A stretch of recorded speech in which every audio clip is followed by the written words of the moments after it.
Good morning to all the colleagues in the platform. Today we'll be dealing with the public submissions on the Judicial Matters Amendment Bill. We have 4 submitters. Committee Secretary, do we have any apologies?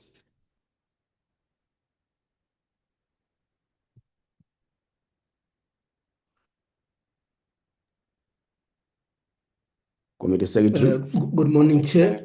Good morning, Chair. I'm trying to check if Honorable Swart is on the platform, but he had indicated that he might not be able to attend, but I'm not so sure if he has. No, actually, he's on the platform. Thank you, So Chair. Thank you, Chair.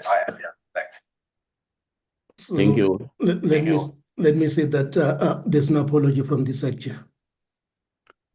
Thank you so much. Chair, yeah, no, Chair. Chair, I've just received an apology from Honorable Sotis. He's attending a meeting of the Women, Youth and People with Disabilities. Okay. Thank you. Thank you so much. Thank you. Members will also recall that there is an echo. Honorable Klober?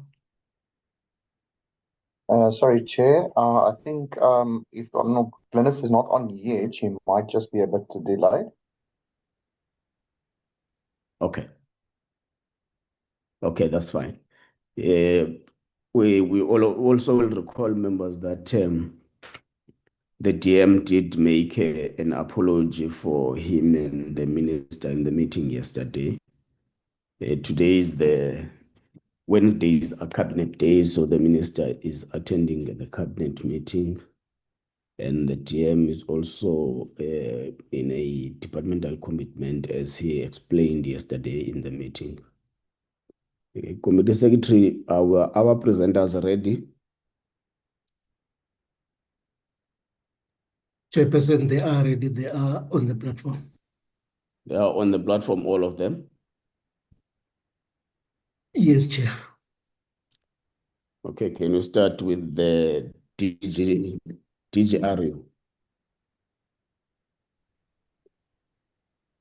That would be Yes, Mr. Mbegezeli. Benjamin.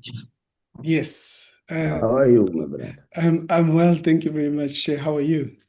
I'm good. It's just a busy period in Parliament. Yes, I've been trying to follow as much as possible, but yeah, it's very hard to keep up. Okay, so are you alone or vacation with you? I am alone on this time around, but I think next time there'll be a bigger, much bigger delegation. But today I'm flying solo. That's fine. That's fine. You can proceed, maybe. All right. I'm not sure if my screen sharing permissions have been enabled. And firstly, thank you very much, Chairperson, and good morning to you and good morning to the honorable members. And thank you very much to the staff of the committee for assisting us and facilitating us being present here today. We appreciate the opportunity to engage with the committee on the Judicial Matters Amendment Bill. Our presentation and our submission largely focuses on Clause 1 of the Judicial Matters Amendment Bill. And so we will be speaking about the amendment to the Judicial Service Commission Act. But before I go into those details, I'd first like to introduce myself. My name is Mbegezeli Benjamin, and I'm a researcher at the Democratic Governance and Rights Unit, the DGRU, which is an applied research unit of the Faculty of Law at the University of Cape Town. We like to think of ourselves as Africa's leading think tank on the judiciary.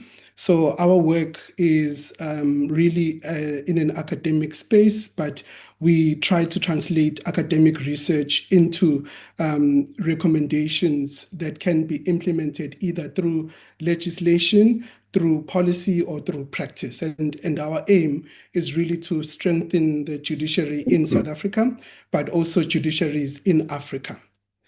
So the DGRU has 3 key programs under it.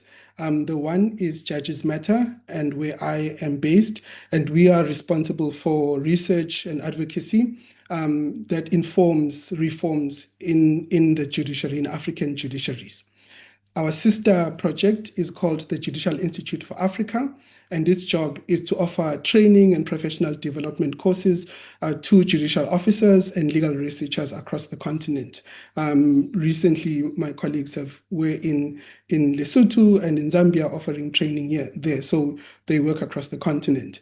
And then there's a project that was housed in the DGRU until very recently. It's now branched off and become its own thing, which is called Law Library. And what Law Library does, it provides free access to legal resources, so case law, gazettes, legislation in South Africa, but also you have, through its network, access to legal resources in 16 different African countries. So that's what the DGRU does. Our work is really to strengthen judiciaries in Africa. And then zooming in specifically on Judges Matter, we focus on 3 things. We focus on the appointment of judicial officers, so judges and magistrates. We also look at the disciplinary processes of the judiciary, so both from the magistrate's perspective and judge's perspective. So the work of the Judicial Service Commission and the work of the Magistrates Commission when it comes to discipline and the enforcement of judicial ethics.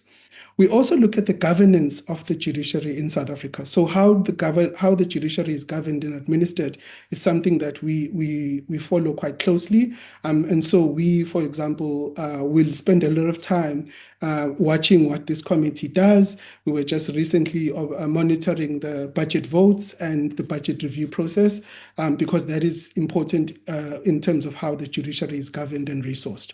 And we do this through applied research. So we do academic research. We're based at a university. We do legal research. So our team is made up of lawyers, and then we do policy research as well. And then we translate this research into actionable outcomes, and how we do that is through advocacy. So we spend a lot of time speaking with the Magistrates Commission, with the Judicial Service Commission, and we hope that we'll have more time to speak with this committee and the Select Committee in the NCOP, because the legislature does play a very vital role in how the judiciary functions. So we do a lot of advocacy around some of the issues that we've identified through our research. And then we also do a lot of media work where we speak to, we try to reach the public through different media platforms, whether it's social media, it's traditional media, radio, television. And I'm proud to say that at 5:10 this morning, I was on Metsweding FM speaking about issues relating to the judiciary. So we do a lot. And in fact, every single year, we try to reach audiences in at least 10 official languages. And for the last 3 years, we've been able to achieve that. So we really spend a lot of time helping people understand what the judiciary is doing and why it matters to them in their own languages. And then we also provide accessible information on the judiciary. So that is something that is really important to us. We try to demystify the judiciary so that South Africans can understand what the judiciary does and how it protects their rights and maintains constitutional democracy in South Africa. And then just to zoom in on specifically what we are discussing today, we made submissions on clause 1 of the Judicial Matters Amendment Bill, which deals with the amendment to Section 8 of the JSC Act.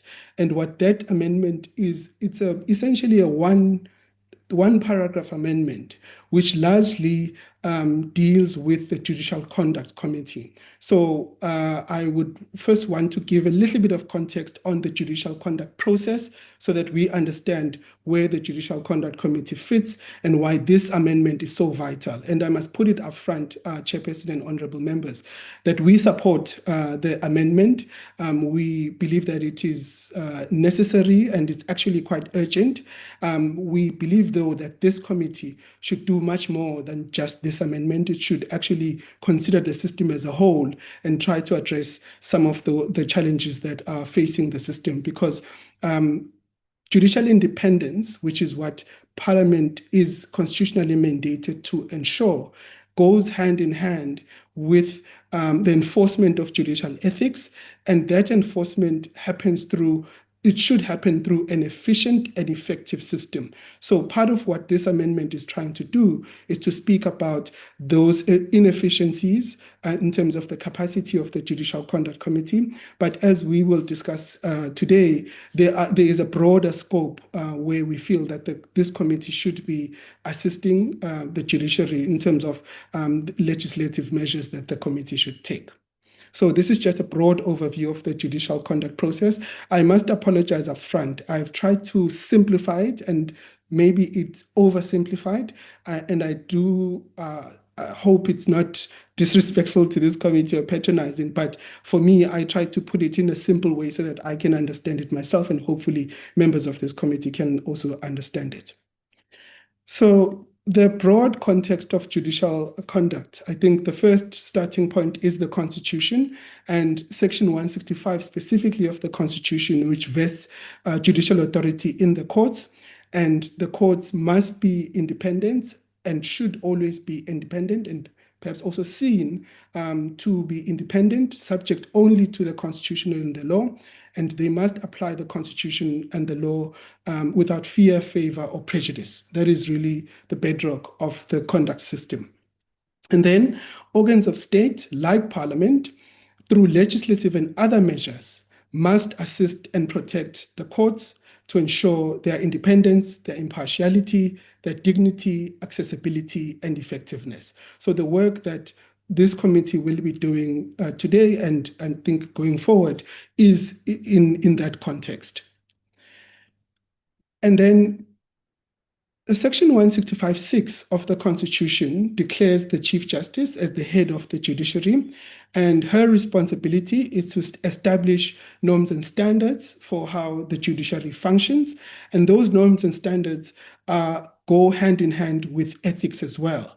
And so there is a document that the Chief Justice has promulgated called the Norms and Standards for Judicial Performance or Performance of Judicial Functions that applies to both judges and magistrates.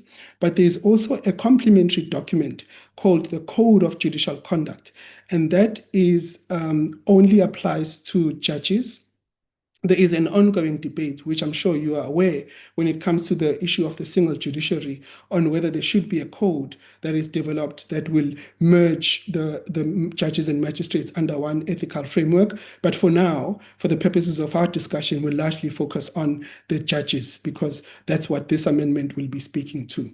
So that Code of Judicial Conduct is in terms of Section 12 of the Judicial Service Commission Act.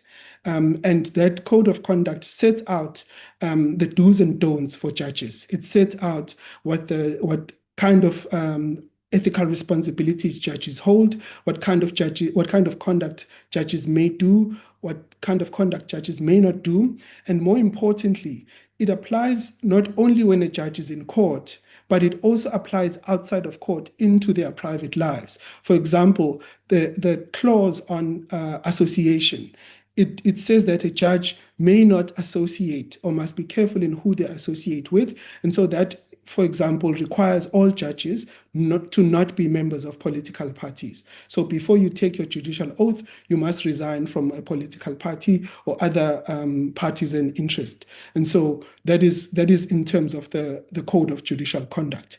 And just to highlight something important, breaches of the Code of Conduct form the grounds of judicial misconduct.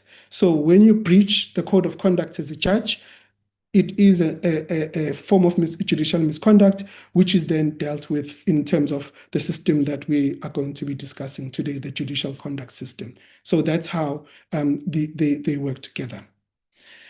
And then on the Code of Conduct itself, in as much as it is passed by the Chief Justice and through the consultation with the Justice Committee in the National Assembly, but the Code of Conduct is enforced by the Judicial Service Commission. So the commission itself has the responsibility to ensure that judges always act ethically, and when they don't act ethically, they breach the code of conduct. It is the JSC that takes action against those judges. And in terms of its composition when it's doing that work, it only includes the lawyers and the judges, including the Minister of Justice when it does that. So it is the JSC sitting without the members of Parliament. So members of the National Assembly and members of the NCOP do not sit in the JSC when it is dealing with judicial misconduct. But the Premier and the Judge President are included if it is dealing with the High Court. So the JSC, when it's doing that work, is called the small JSC.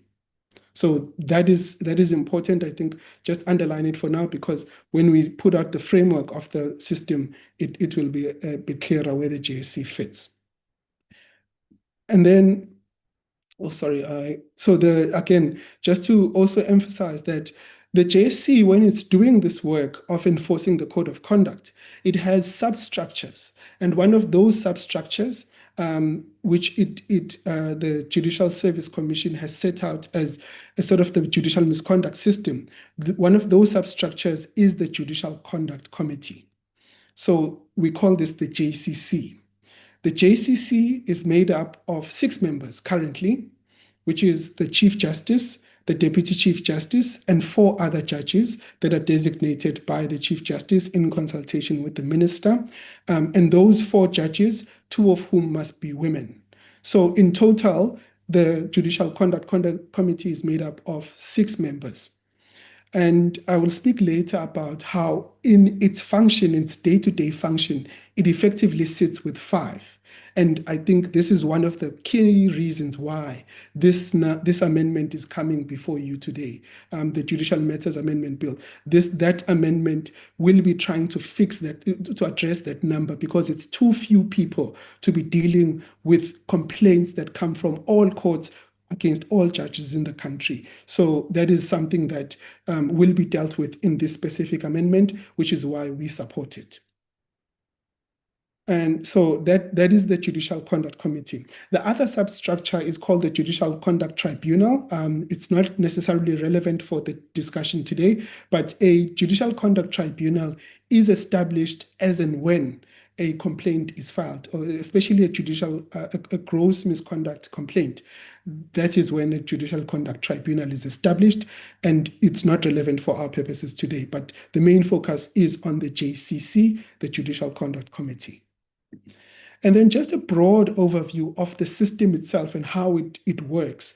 You see that there's all kinds of colors, there's blocks, there's arrows, and that is one of the reasons we want, it's not going to be dealt with in this amendment, but we want this committee to have it in its mind of how convoluted this system is. Things go up and down throughout the system in ways that sometimes do not yield the kind of outcome that we want in terms of efficiency and effectiveness of the system. It is sometimes too complicated and takes a long time, which unfortunately harms the public trust that people have in the judiciary, that if you file a complaint against a judge, it takes many, many years to be resolved. One of the key reasons why that is the case is because of how this is structured. Part of the reasons why that is the case, which is the capacity, is something that this amendment will partly address, but there are other questions that I think the committee must also note. Just the overview again. So it starts on the top left corner of the system. So how we read this diagram, we start off on the top left, and then we go gradually to the right of the process. So that is how the system works. And it starts with a complaint that is filed. The complaint is filed in terms of Section 14 of the JSC Act. And in the complaint, it is filed by affidavit. And you must set out the grounds in which you believe that the judge has misconducted themselves. So the grounds will be the code of conduct. Some of the grounds are included in the JSC Act itself. Other grounds are included in the Constitution. So, for example, there's a specific section in the Constitution, Section 165, which says that no one may interfere with the courts. So that is section 165(3). I'm trying to page through my book. Yeah, section 165(3) of the Constitution says that no one may interfere with the courts. So if a judge does interfere with the functioning of the courts or of a court, it is a ground of misconduct, and you can file a complaint in terms of the system. So it starts off with a complaint and affidavit, and that complaint is first received by the chairperson of the Judicial Conduct Committee. And as I mentioned earlier, this responsibility is delegated by the Chief Justice to the Deputy Chief Justice, who is acting chair of the JCC. And what the Deputy Chief Justice does is they receive the complaint and they do what is called screening. They simply look at whether this complaint, does it allege misconduct? And if it does, the Chief Justice refers it on to the relevant body that is supposed to be dealing with them, with that complaint. And the relevant body, depending on the nature of the complaint, can either be the head of court or it can be the Judicial Conduct Committee. So for minor misconduct, it's usually referred to the head of court, but for more serious misconduct, it is referred to the Judicial Conduct Committee. And then depending on where it goes, and I'll specifically focus on the Judicial Conduct Committee. So Judicial Conduct Committee complaints are usually complaints that are what we call Category 2 misconduct or Category B misconduct. And we call it Category B, but it's in the Act, they don't categorize it in that way. And we call it Category B because when you read the Act, there are 3 categories of misconduct. The first one is what we call Category A, which is minor misconduct. Second is Category B, which is serious but non-impeachable misconduct. The last one is Category C, which is gross misconduct, which is the most serious level of misconduct. And I did have a slide here. Yes, did have a slide here that explains the different categories of misconduct, and that determines which channel the misconduct complaint. So when the Deputy Chief Justice receives a complaint affidavit, he has to determine which category the misconduct fits in. From either Category A, if it's Category A, referred to a head of court. If it's Category B, it's referred to a Judicial Conduct Committee to do an inquiry. If it's Category C, it is still referred to the Judicial Conduct Committee, but this time around, they must determine whether there is a need for a tribunal, for the JC to appoint a tribunal to investigate that misconduct. So those are the 3 categories of misconduct. Category A is the less misconduct, and then Category C is the most severe misconduct. Now going back to my diagram again, we will, for Category B and Category C misconduct is the one that goes to the Judicial Conduct Committee. And for Category B misconduct, serious but non-impeachable misconduct, a member of the Judicial Conduct Committee will do what is called an inquiry. And the inquiry is to determine what kind of misconduct is alleged and what is the judge's response to that misconduct. Because up until we get to the inquiry, the judge does not respond. So from the point at which the Chief Justice or Deputy Chief Justice received the complaint, it is only based on what the complainant alleges. The judge has not had a chance to respond. But when we move to the inquiry stage, that's when the judge responds. And a member of the JCC is the one who does that inquiry.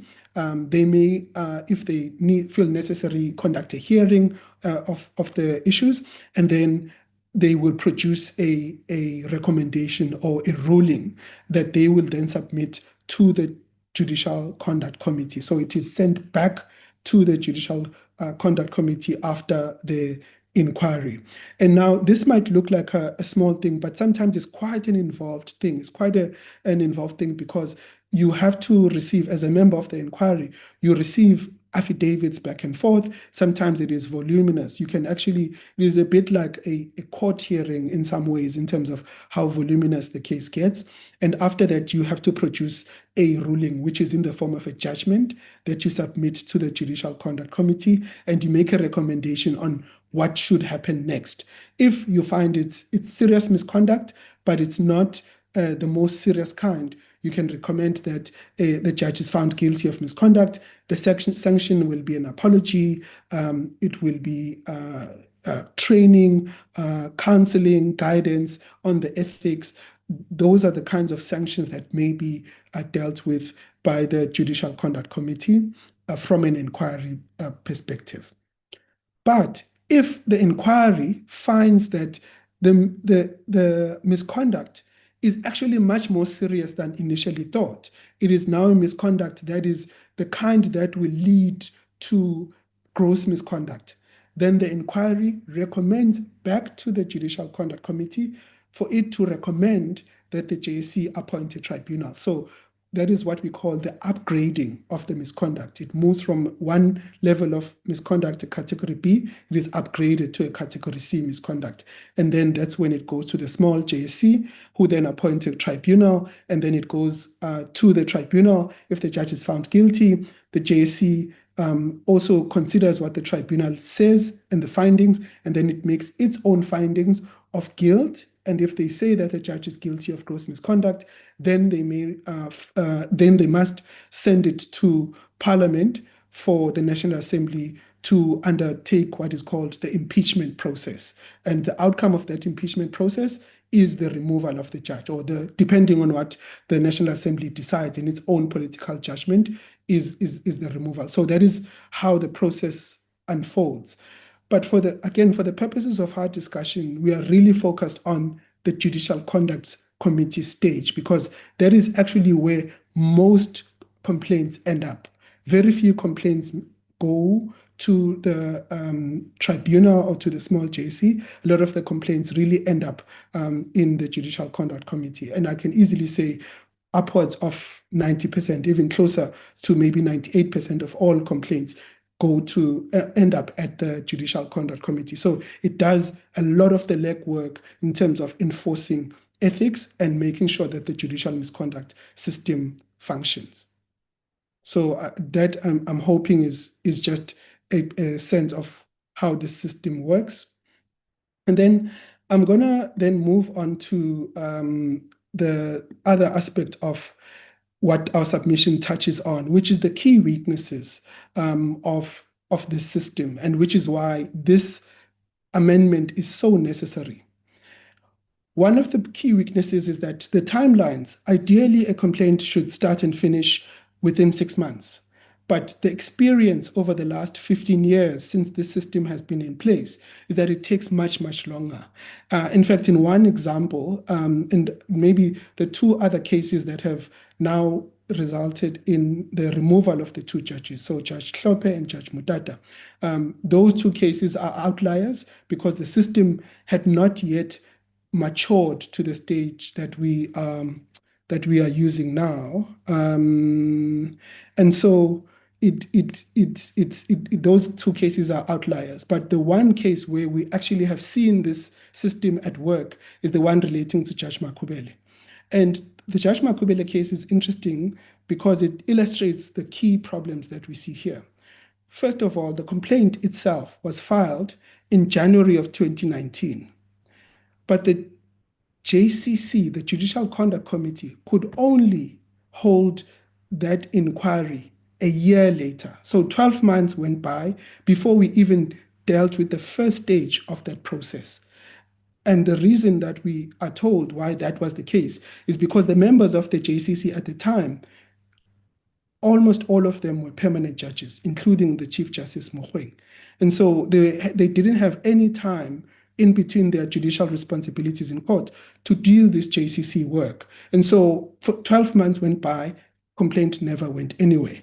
And only in 2020, a year later, did the inquiry be done, and then they recommended that a tribunal be appointed.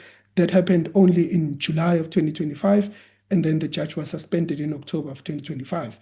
And even then, the tribunal took much longer, and up until last year, 2025, where the tribunal issued its ruling and the JCC also made its decision. So there is process delays that are caused by capacity constraints in the JCC, and that is what this bill is trying to address. And then The other one, of course, is beyond this amendment, which is the Stalingrad tactics, where often judges will try to challenge the legal processes, and that also adds its own delays. But I don't think that is something that can be dealt with this amendment, but it is something that the committee should note. And then the other issues is just, my presentation actually speaks to a different issue, sorry. So here, the capacity constraints speak to the capacity of the members of the JCC. I mentioned that a lot of them are permanent judges. So the current composition of those judges, because they are appointed for 2-year terms, the current composition is made up of 2 retired judges, Justice Jafta and Justice Saldulka, and 2 permanent sitting judges, which is Justice Zondi of the SCA and Judge President Bokwana of the Western Cape Division. So Judge Zondi is also the chairperson of the Electoral Court. So he actually splits his time now between 3 different responsibilities. One, he's a deputy president of the SCA, his full-time job. He's the chairperson of the Electoral Court, which is his other gig, especially now in election year, it's going to be busier. And then the third one is the Judicial Conduct Committee work, which means that he can only find time during weekends, evenings, or holiday to deal with JCC work. And that also causes the delays that we see. The other one, Judge President Bokwana, she was only recently appointed as Judge President, so she's super busy.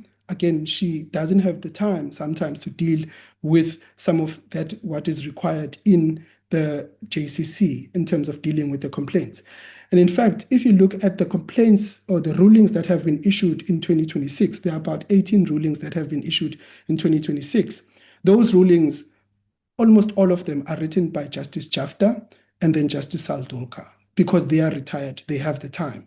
So one of the things that this amendment will be addressing is to get more judges in. So then the current number will move from 5 members or 6 members, and then it will expand to a maximum of about 11 members. So that's why we support this amendment that is before you now.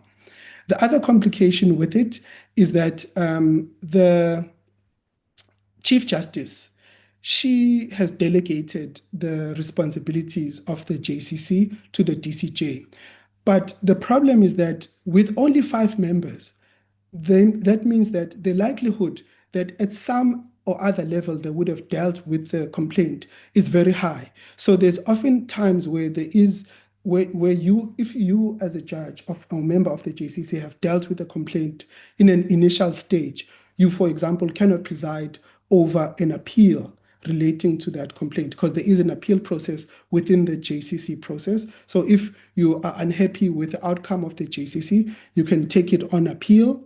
If it's a category B misconduct, you can take it on appeal, and that appeal is dealt with by the JCC itself. So if as a member you dealt with an inquiry and then you later set on the JCC, you can't deal with an appeal. So often the Chief Justice has to come back again and preside over those appeals, because it is not the system would grind to a halt if she couldn't do that. But the other difficulty is that the Chief Justice also chairs the small JC. So often she would have seen or had sight or dealt with the issues in the earlier stages of the complaint system, which complicates her job when she then becomes or has to chair the small JSC. So that's why she has delegated the responsibility. So part of what this amendment will do, by expanding the membership of the JCC, it allows then for more people to deal with the initial complaints and then also deal with the appeals that may come later. So that is also why we support this amendment. The other issue is the secretariat support. So the JCC shares its secretariat and administrative functions with the main JSC. So the same secretaries, and I think there are about 5 or 6 of them, the same secretaries who receive complaints on one day, on another day they're dealing with CVs. And right now, for example, on Friday, they have advertised more than 20 positions, so they will be inundated with CVs and have to process those applications. And that means for the next couple of weeks, they will not be touching any JCC work. That means complaints that are pending will not be dealt with in this period. And so that also is one of the capacity constraints to the system. And that is also true when there's a tribunal going on. At some point in the last 2 to 3 years, there were 3 tribunals happening at the same time. And because the administrative capacity is now split or spread amongst these 3 tribunals, complaints in the JCC ground to a halt. And in fact, we did not see a lot of rulings by the JCC between 2023 and 2024 because of those tribunals. So it is a serious capacity constraint, which we are hoping this committee will assist in addressing in terms of how the amendment is dealt with. The other issue is the accountability and transparency of the system is opaque. We hardly ever get information or insights on what is going on in the JCC process. And in fact, between 2015 and 2021, we couldn't even see the reports that the JSC submitted to Parliament, because in terms of the JSC Act, they are supposed to table reports, annual reports on this system to the Speaker, who must then transmit it to this committee, the Justice Committee, the Justice and Constitutional Development Committee. But for all of those years, we're not sure if you actually received those reports and whether you've actually seen them even up till now. So the system itself is not transparent enough. We must give credit to the Chief Justice from 2023. She did give reports that are more substantive, which is why we are able to say in 2025, there were about 300 complaints dealt with. Some, a majority of them are still pending, or they were not dealt with in that financial year. That's something that happened from about 2023. But before then, we didn't receive information. Even now, the system is still opaque, which is also something that when you see the magistracy, for example, every quarter the Magistrates Commission, especially the Ethics Committee of the Magistrates Commission, comes to this Parliament to the NA, in this committee in the NA, and the Select Committee in the NCOP to report on the complaints against magistrates and how they are being dealt with. The same is not true for judges. So we only hear about it at the end of a financial year through a report, or when it's publicly in the media, or when a report is sometimes posted on the website, but it's not a regular thing. So there are issues of transparency and accountability in the system, which we hope this committee will pay attention to. It's not covered in this amendment bill, and but it is something that we hope this committee will address. And then just to zoom in specifically on the clause, so it's a very short clause, and like I mentioned, the current composition of the JCC is made up of the Chief Justice, the Deputy Chief Justice, and 4 other members. So what the amendment will do is that it will change the 4 to 8. So that means the capacity of the JCC will move from the current 6 members to 10 members, on paper at least. So if we exclude the Chief Justice, it's still 9, which is a good number to process these complaints. So that's why this clause is important. And of course, half of the members must be women. So that's why they're changing the number from 2 to 4, because half of the members of the JCC must be women. And then in clause 1B, they include something that is also important, is that the chairperson, which is the Chief Justice, may appoint 3 more judges as temporary members of the JCC for a specified period of not more than 6 months to deal with specific complaints. And these complaints are they call them the Section 16 and Section 17. So those are either the lesser misconduct or the serious but non-impeachable. So category A and category B complaints. So that means if, for example, in a particular year, the workload increases, the Chief Justice can rope in 3 more judges to add to the capacity. So that means the JCC will move from the 10 members to 13 members, if we also include the Chief Justice. And those 3 other members are on a temporary basis to deal with backlogs and complaints that are coming up. Or if the permanent member of the JCC is not available, then those 3 additional members will be included. So that is what the clause is about. It's a non-contentious clause. It's relatively straightforward, and that's why we support it. But like I mentioned earlier, this committee has a responsibility constitutionally to assist the judiciary to be effective, independent, and accessible. And part of that is to ensure that you do a more thoroughgoing review of the JSC Act to ensure that it achieves its intended purpose, and especially addressing some of those capacity constraints. So, Chairperson, I would like to pause there and allow members to ask questions if there are any. Thank you very much. Thank you very much, Mr. Benjamin. Members, can we comment or question the presentation by Honorable Swart? Seems to be the only one.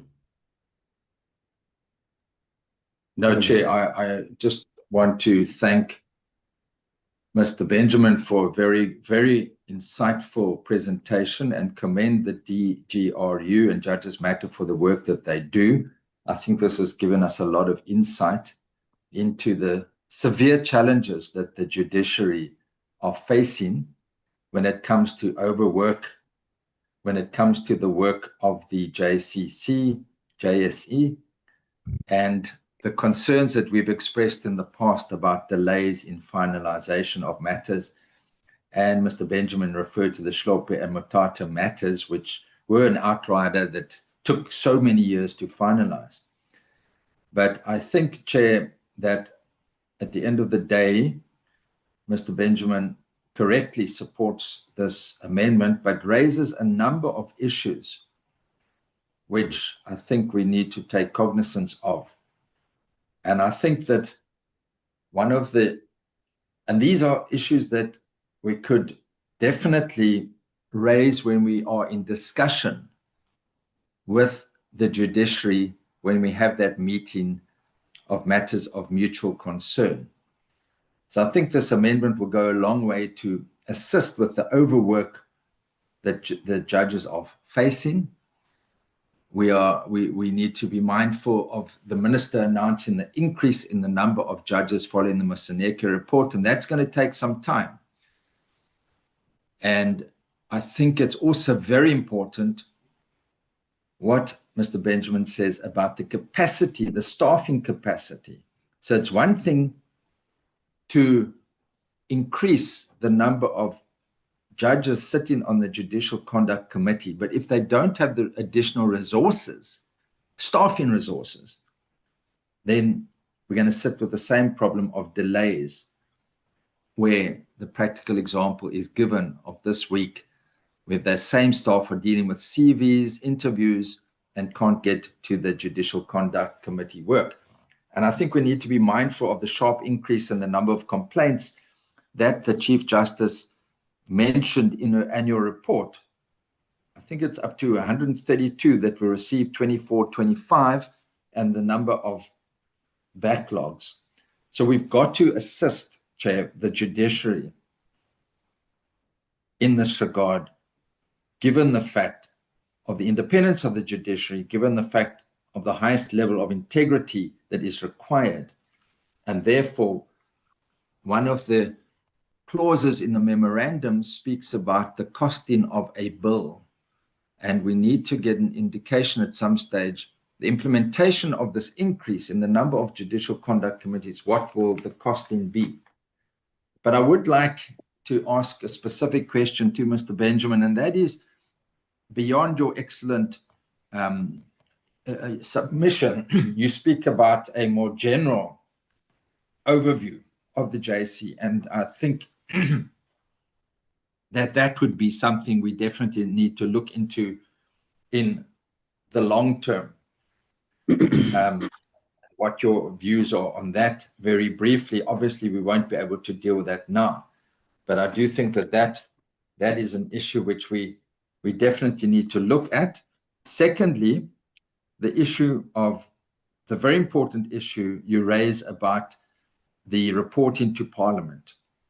And I think, Chair, we've got members of the JSC that do sit on the committee, although they don't sit on the disciplinary matters, but we do need to find time to engage. I think we've done it once or twice in the past with the JSC when they bring out their report, so that we can look into the issue of how many matters are outstanding and that. So Chair, I want to just again thank the presenter for his very in-depth work and for the work that the NGO does. Thank you, Chair. Thank you, Honorable Swart. Mr. Benjamin, any parting shots? Yes, so there are two things. So one of the important things that the amendment will assist with is if the increase of the members of the Judicial Conduct Committee increases to about 10 members, it allows more retired judges to be included in the JCC. And that is also something that we've raised with since Chief Justice Mogoeng, Chief Justice Zondo, and now with Chief Justice Maya, to say that this work should actually be given to retired judges because they have the time, but also in terms of cost, they are not paid more. They are already judges, so they receive their salary every month. So there's no cost implication to them, to the additional members being included in as part of this amendment. So that costing question, I think, will be addressed by this amendment. And then on the longer term view, Mr. Swart, thank you very much for the question. Look, first, I'm going to address two things. The first one, is the engagement between the JSC, the Judicial Service Commission, and the Justice Committee, the Portfolio Committee. Well, what we've seen is that the Secretary of the JSC has sometimes come in as part of the delegation from the OCJ, especially when you are doing the APP process and when they are delivering their annual report. Now, why that is the case is because the JSC is put under Program 4 of the OCJ. Now, the problem with that is that the law, the JSC Act, Section 10, requires that the JSC itself submit a standalone report to Parliament. But now it is lumped together during those period of the annual report in September. And so we think that is not an efficient way of doing things. And we do believe that the committee should set aside time to specifically speak to the JSC on its own annual report. And so there is a suggestion that we can make to this committee in terms of the engagement with these questions with the JSC directly. Now, on the longer term view, Mr. Swart, look, what we are seeing is that there is an increase in the number of complaints that are filed against judges overall, and this increase has been happening over the last couple of years. The reasons for that we are still trying to understand, but one of the most common reasons we are seeing is that people are knowing more about the system. So it is working, or it is moving, so people are seeing it at work, and so they are encouraged to submit complaints, which is a good thing, I suppose. But what we are also seeing, which is something that worries us a lot, is that people are filing complaints because they are disgruntled with court judgments. Because if you're disgruntled with a court judgment, the ordinary process is that you should file an appeal. But obviously an appeal costs money. And so sometimes you try to file a complaint because it is free, because you're trying to raise issues that have to do with the court judgment. The JSC Act is very clear that the JCC can't deal with complaints relating to judgments. But usually by the time that that decision is made, that it is outside of the jurisdiction of the JCC, what would have happened is that members of the JSC or the JCC would have had to engage with the complaint and write a ruling. So the work, the capacity of the JCC is spent a lot on complaints that actually have nothing to do with misconduct, but disgruntled. And in fact, from the last 3 years, the vast majority of complaints have had to deal with that issue. So there is something that is supposed to be said there in terms of the volume of complaints and why we'll see the number increasing over time. But of course, there are some worrying complaints that have emerged in the last couple of years. I mean, complaints relating to judges allegedly receiving bribes, judges have not conducting themselves in very clear breach of the judicial code of conduct. So those kinds of complaints are unfortunately also on the rise. But for now, we think the vast majority of complaints have to do with disgruntled litigants. And so the longer term view for us is that this work that this committee, the portfolio committee, must do is really urgent. We would urge you to meet with the judiciary as quickly as possible and try to speak about how you deal with the more systemic issues that relate to the misconduct system, because unfortunately people will not stop filing those complaints. Like I said, it is free, so people utilize free services. So I'll end there. Thank you very much, Chair. Thank you very much, Mr. Benjamin, and thank you, Mr. Swart. I think firstly, let's appreciate that you took time to come and make this presentation before the committee. We are proponents of active citizenry. To be very concerning for us if we are to advertise for submissions in an amendment bill and no one pitches up. Was our belief is that as much as our views in the bill are important, so are the views of the public are very important, because we are enacting these laws not to be some shelves of parliament, but to govern the daily lives of the judiciary and of the people as a whole. Because the work of the judiciary is disseminating justice to the people of South Africa at the center of it. So we first want to appreciate that you took time and ensure that you want to enrich the text of this bill. Most particularly that you are supporting the endeavor we're trying to make to loosen up the bottlenecks that are besieging our judiciary and their judicial operations.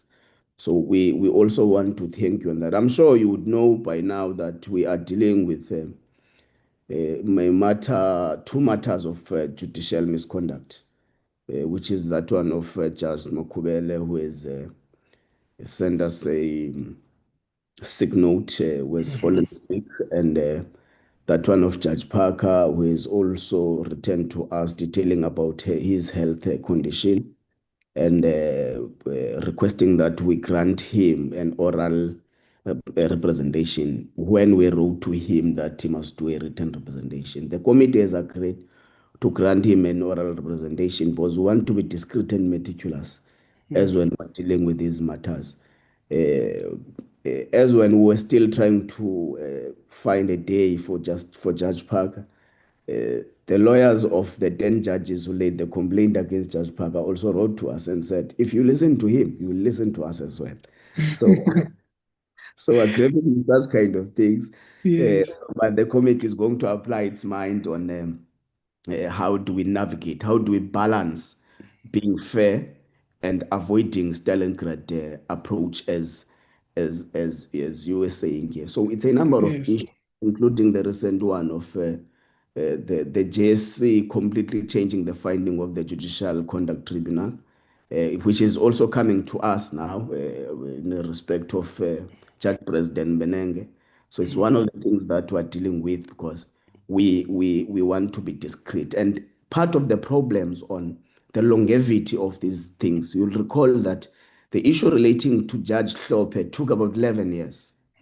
14 in the end. Yeah, which is quite absurd because it means the judge in question is unable to perform his judicial duties and the judiciary is unable to fill the post. So it affects the capacity of the judiciary in terms of the number of judicial officers they need to do their work. So it's quite a matter that we need to ensure that we navigate through it with caution in ensuring that we loosen up the bottlenecks. But part of what we're doing as part of our of our legislative program is not only to focus on misconduct issues. We are going to look at amendments on SAJA. Must not only look on the misconduct issues, we must also look on capacity issues. So that's part of what, as part of our legislative program, we have in our program as the committee. We have received reports from the JSC, annual reports from the JSC at some point. I remember last time we had arranged to have a meeting with the JSC, which we had to recall because it was overtaken by a number of events. But I think it's one of the things that we need to consider as the committee to ensure that those reports are actually interacted with, because we can't just merely receive reports and we take them as read. That's not accountability. So we need, we'll look at them. Honorable Swart, I also met with the Deputy Chief Justice last Thursday in Johannesburg. We have agreed that we need to quickly arrange that meeting. We would have been disturbed by a lot of things. It was ad hoc then. Now there's a new arrangement of impeachment committee. Section 89. So when we arrange, there's some other prevailing issues come and disturb our program, but we'll ensure that we do it soon. So thank you very much, Mr. Megezeli and the Democratic Governance and Rights Unit and the Judges Matter. We have listened to you. We thank you for your contribution. The committee will apply its mind on the matters we have written. We have submitted and consider them on deliberations. Thank you so much. Thank you very much, Chair. We appreciate the opportunity. And as always, we are very glad to assist the committee, and we will be, anytime you call on us, we will be available. So thank you very much, Chair, and thank you, honorable members. Thank you.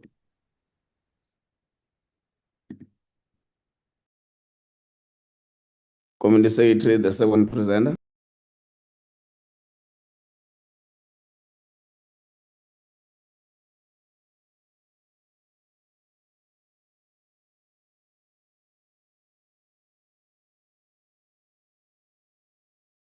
Chairperson, the second presenter will be from SARS. The Revenue Services. Good morning, Honorable Chair. Good morning, Mr. How are you? I'm very well, thank you, sir. Honorable Chair, my name is Wayne Broughton. I'm the Chief Litigation Officer for SARS, and I'm accompanied by the Chief of Staff, Janae Pariachi. So the purpose of the presentation is that, Chair, may I ask if I could share a presentation that was prepared before? Yes, please. Thank you, Chair. Gosh.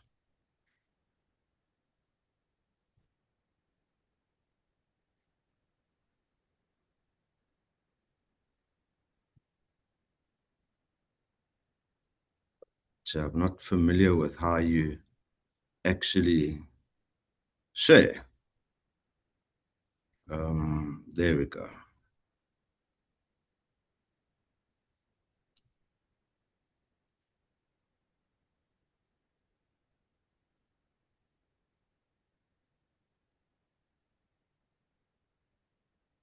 So, Honorable Chair, we had prepared a presentation in May 2025, and in order to not create confusion with the numbers and the data that's contained in the presentation, we've stuck with the original presentation, but we have additional data should the committee require.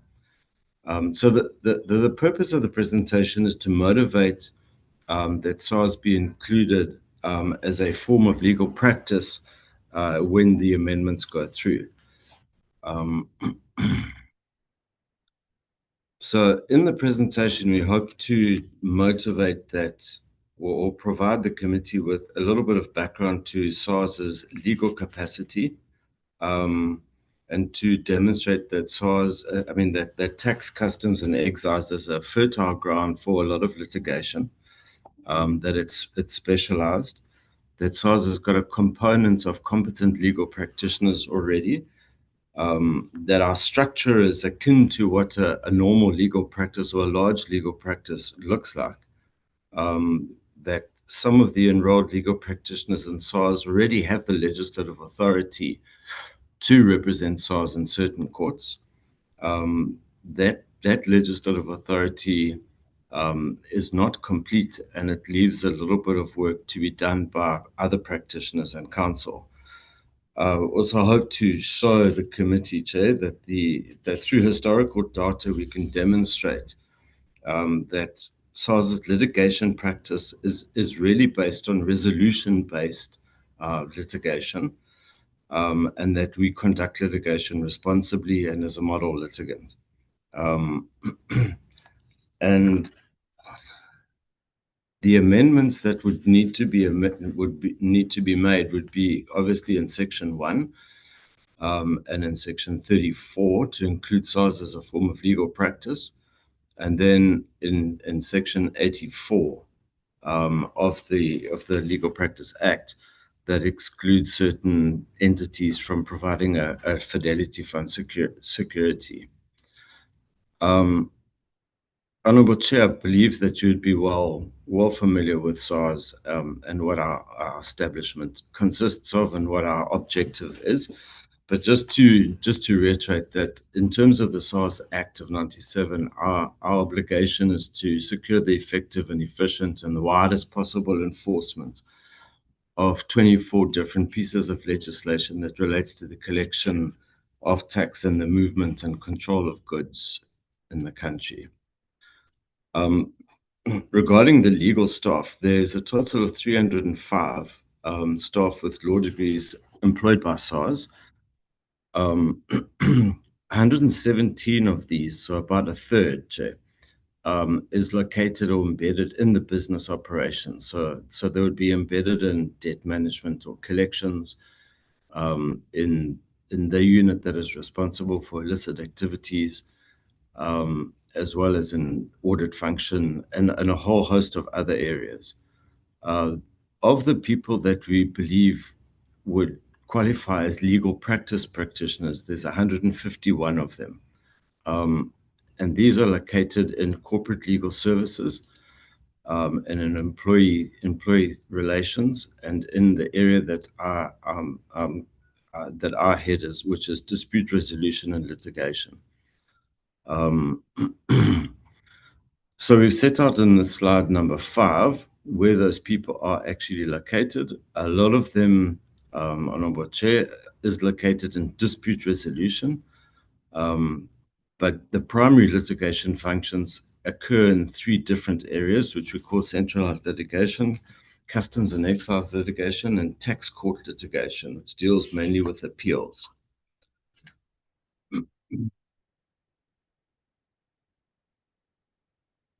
So SARS is exposed to like a lot of litigation, and the main reason for this, I believe, Honourable Chair, is that tax accounts for, it's a single largest expense after operating costs in a business, in an enterprise. It also has huge ramifications for businesses, for the continuity of businesses, for their financial stability, and for their operational functioning. There's a lot of decisions that are made like every day, Chair. Each of those decisions that are made by a SARS official actually express an opinion. And as soon as you're dealing with an opinion, you also deal with differences of opinion.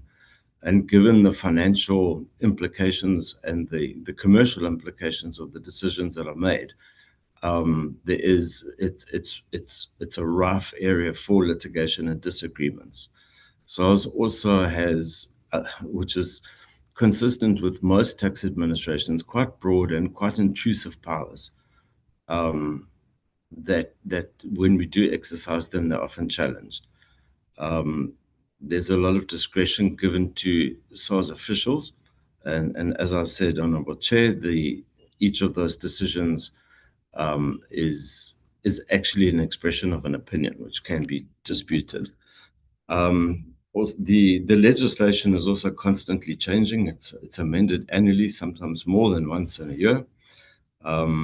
So and it's also informed by different decisions that are handed down. So the legal landscape is a constantly changing one.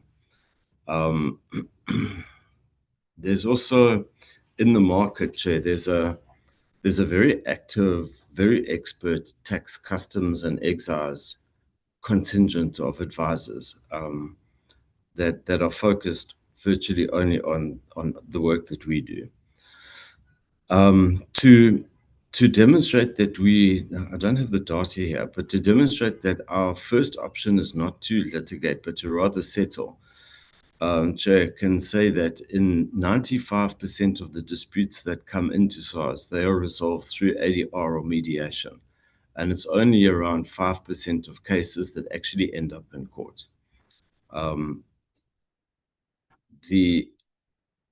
Yes, the majority of cases. So to demonstrate the level of challenges that you get, Chair, this is the data from 2025. So the division that I'm in manages and oversees both pre-litigation notices or demands that are required to be made, as well as the litigation and the dispute resolution area. So in the 2024-2025 year, we've got around 1,200 legal demands which were served on SARS. There were 409 court applications served on SARS. There's 136 judgments or decisions involving SARS that were handed down.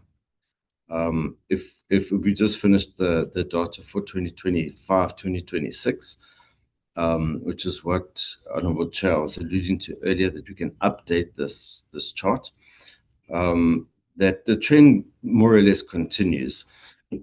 Instead of 1,245 demands that we got, there were 1,267, so it's relatively consistent.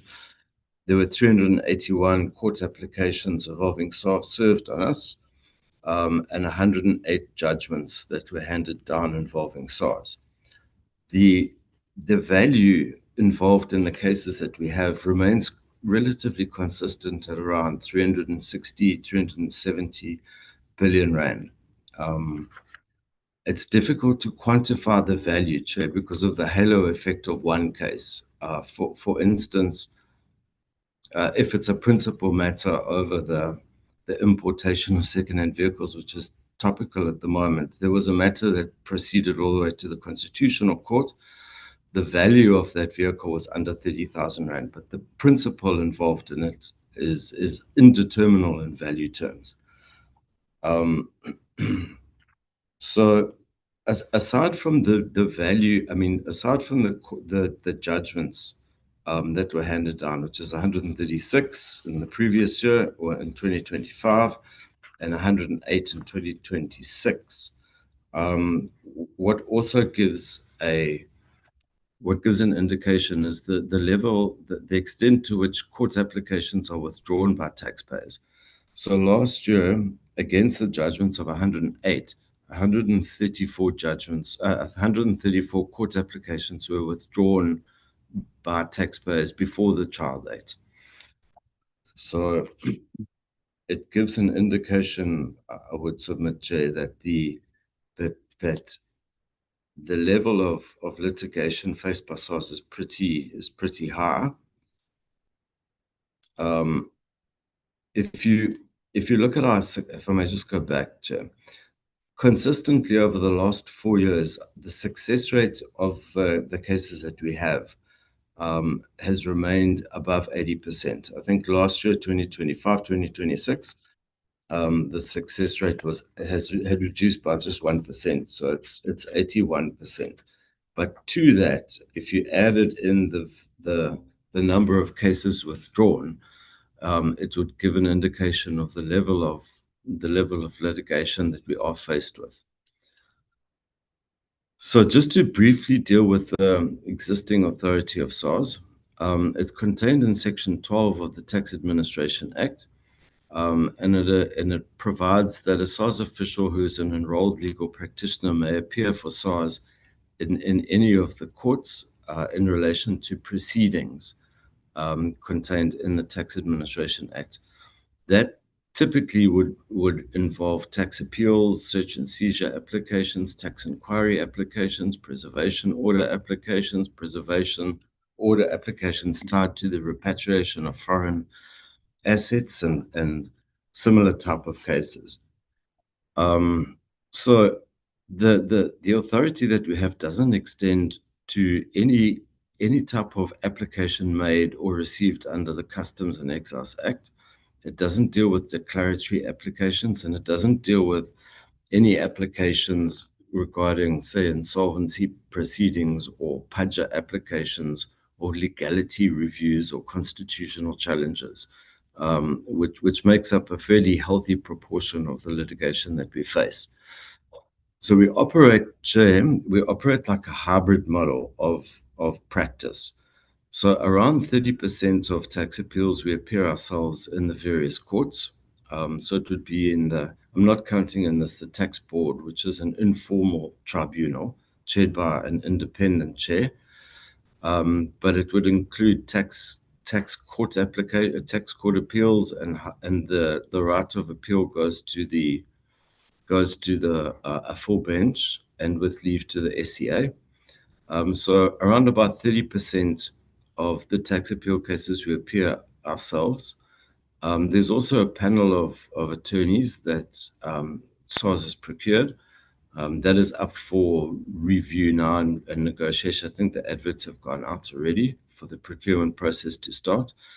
And we also briefed the state attorney officers in other cases. Chair, so the advantages and disadvantages, if I may, Honourable Chair, start with the disadvantages. That I think the main disadvantage would be in relation to internal management, how we would rework our workloads, how we would actually review the court papers that are compiled, how we would ascertain which cases a person should, where it would be easier for us to outsource the matter to external parties, and what cases would be internalized. There would be an increased workload for our people. We'd have to also, some people are not geared or not interested in trial work or advocacy work, so we'd have to separate out chamber work, as it's commonly known, and trial work preferences. There's also internal risks around quality of the preparation of cases.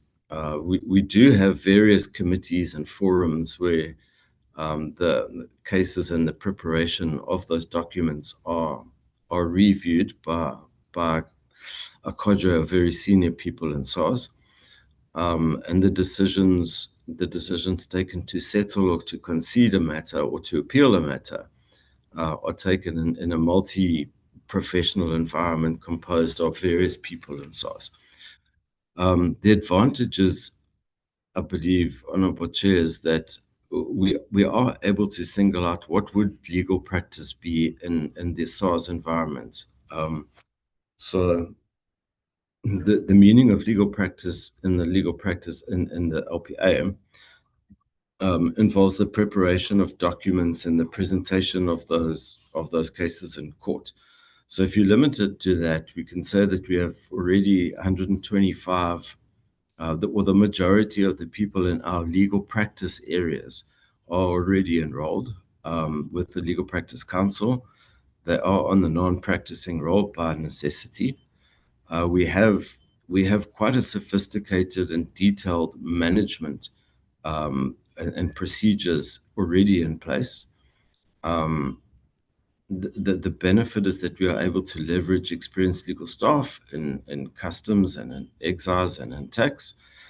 There is an adoption of the model litigant principles that's sort of internationally circulated.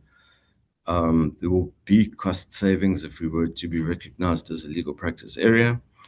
It would also give us opportunities to bring in graduates, and we would be able to offer them articles, or they could do their candidature through SARS.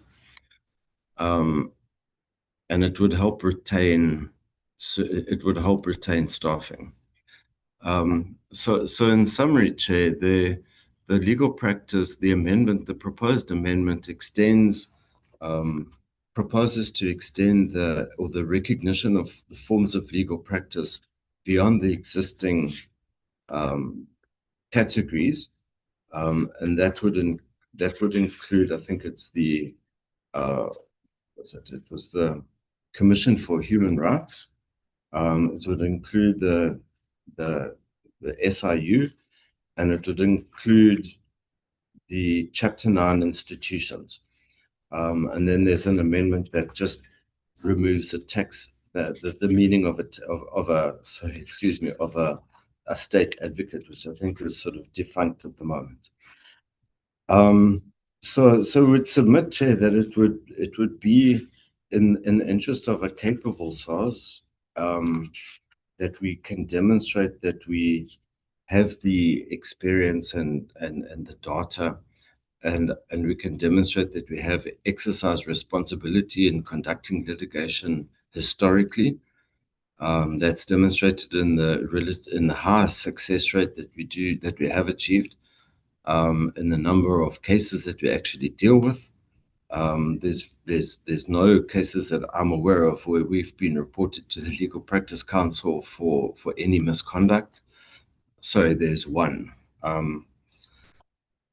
which is going through the process at the moment. So, Chair, that's the short presentation that we would have. The draft amendment has been done in draft, and obviously it's up to our colleagues in the Department of Justice and Constitutional Development. So that is my presentation, Honourable Chair.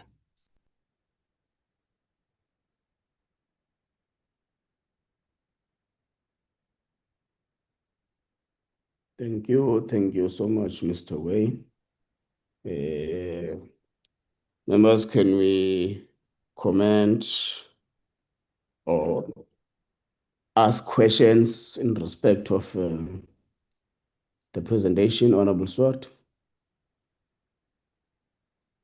Chairperson, yes, thank you to SARS for the compelling case that they make, and again, for the record work that SARS has done in collecting a record 2 trillion rand.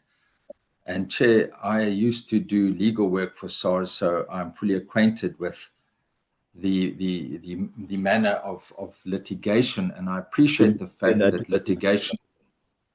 Did you Sorry, declare, Chair?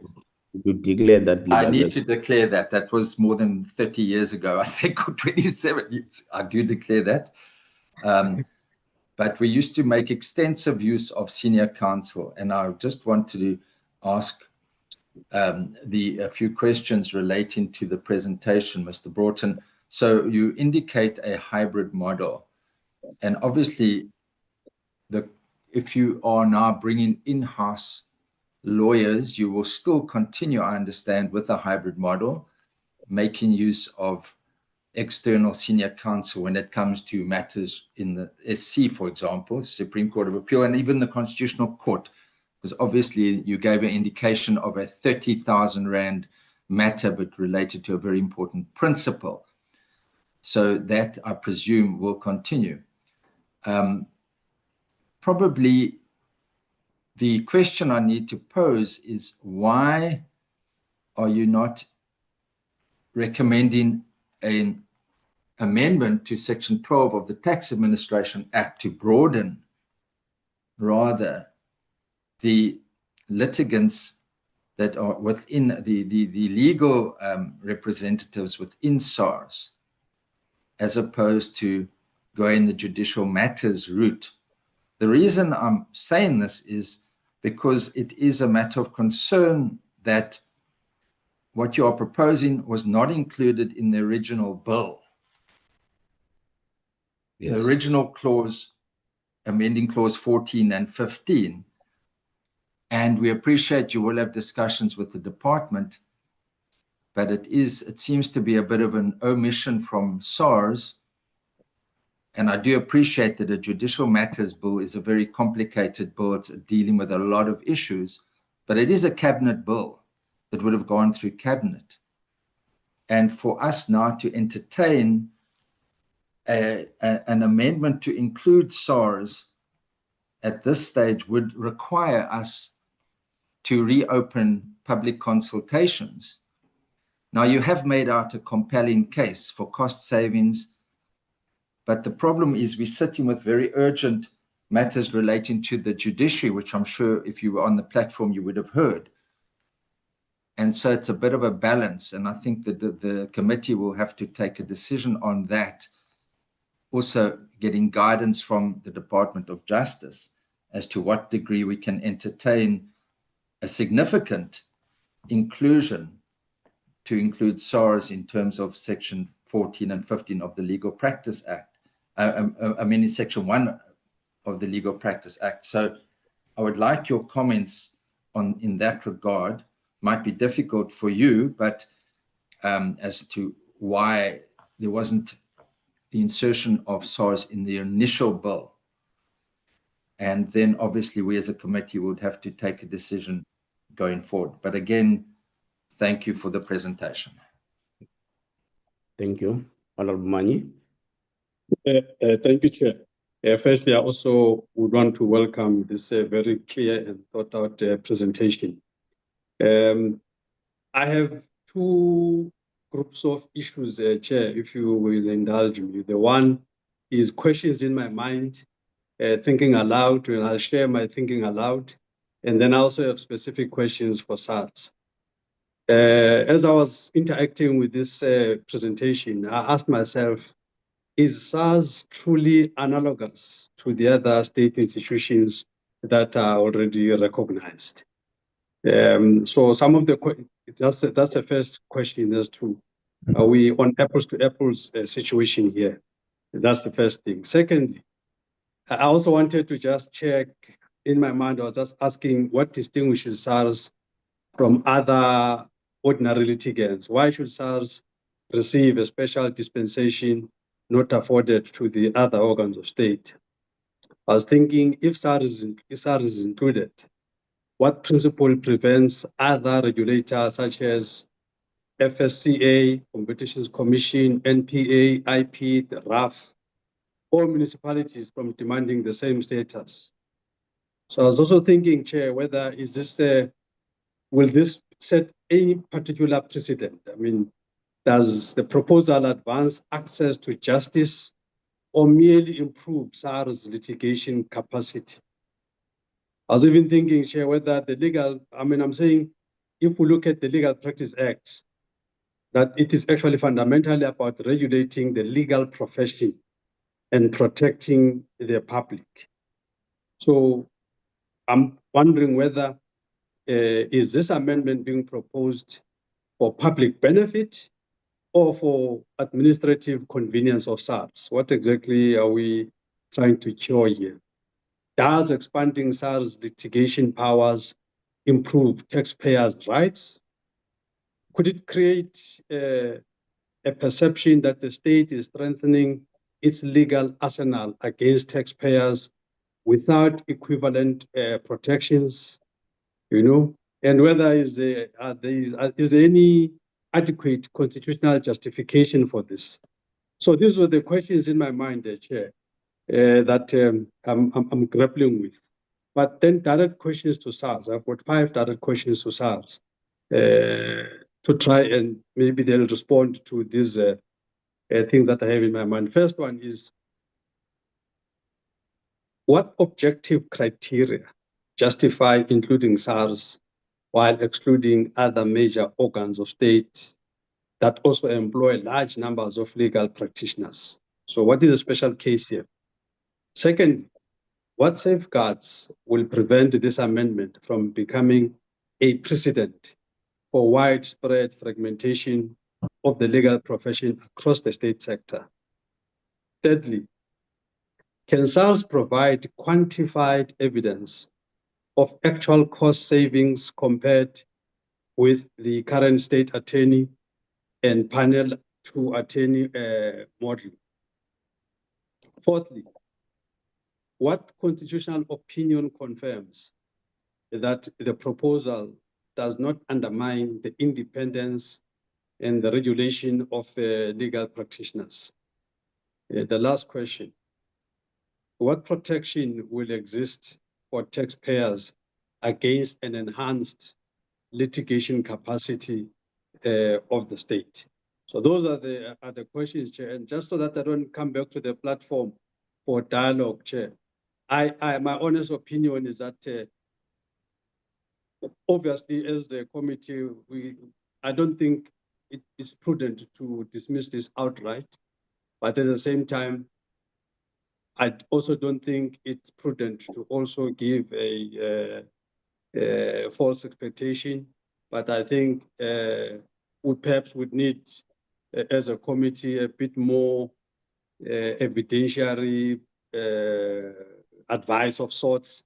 Maybe we should obtain legal opinion. We should consult the Legal Practice Council and affected stakeholders, just to assess the wider implications before considering this amendment. I think that's my knee-jerk reaction, Chair. But that's my submission. Thank you. Thank you, Honorable Mani. Honorable Mhlala. No, thanks so much, Chairperson. Let me take an opportunity and greet the members of the Portfolio Committee and greet also the officials from SARS.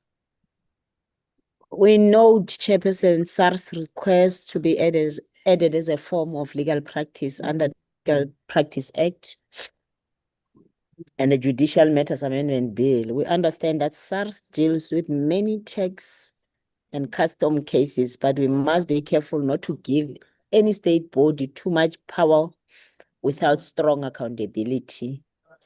The real question is whether this change is needed or whether SARS can continue using the current system with the state attorney and other legal support.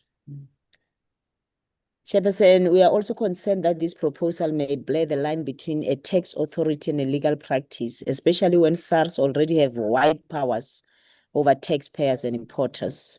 We must also ask whether this will improve justice, fairness, and service delivery, or simply make SARS stronger without enough outside oversight. So, Chairperson, my questions to SARS are as follows. Why does SARS need to be recognized as a legal practice when it's already able to use enrolled practitioners, attorneys on a panel, and the state attorney? And how many cases have SARS lost because it was not recognized as a legal practice? And can they prove that this law change is necessary? Why should SARS be excused from the Fidelity Fund certificate requirement? And what risk does this create to the public and for legal accountability? Chairperson, lastly, how will SARS protect taxpayers from abuse of power if the same institution investigates, decides, and also argues the case in court? And how many of the 125 enrolled practitioners are actually doing court work every day, and how many are doing other internal work? Thank you so much, Chairperson. Thank you so much, Honorable Mhlala. The last question is, to what extent has the Nugent Commission burdened and overloaded the legal work of the revenue services? Old man, is that an old hand? Sorry, Chair. I should have taken it down. It is a legacy hand. Sure. Mr. Wayne? Thank you, Honorable Chair. So many questions, but let me, honorable members, let me try and answer them. So Honorable Swart had asked, why do we not just amend the TAA? Why do we try this route? And I think the practical answer to that would be, as was mentioned earlier, the fragmentation of the oversight of the legal profession would then be both within the TAA, perhaps in other legislation, rather than being contained within the Legal Practice Act. So the amendment that is sought would entitle the Law Clinics, Legal Aid South Africa, State Attorney, Human Rights Commission, obviously attorneys in practice, the Commission for Gender Equality, all the Chapter 9 institutions, and the SIU to practice as a form of legal practice. If the legislation that governs each of those was to be amended, then it would be, I would submit, Honourable Chair, a greater fragmentation of the oversight of the legal fraternity. The other question from Honourable Swart, Chair, was that would we continue under a hybrid model to brief counsel and senior counsel in those relevant cases? And the answer there, Honourable Chair, would be absolutely. We've been engaged with other tax authorities in other countries that have similar authority to what we are seeking here. And there's different factors that they take into account when they insource or outsource. So where there is a constitutional issue involved, obviously the legal practitioners within SARS are not constitutional experts, and if there is a constitutional challenge, we would then it would be a factor that would take into account also the value of cases. If it's going to, if a principle is at stake that would affect the interpretation, a long-standing interpretation, and many other taxpayers, we would probably outsource that. And the other practical consideration would be how long is the trial going to take? So if it's going to take 3 weeks and a week of preparation, it means that one of the legal people inside SARS would be out of production. So the workload and the extent of the case and the preparation and the court hearing would be all factors that would take into account. Honourable Mani asked five questions. He asked what objective criteria would be used.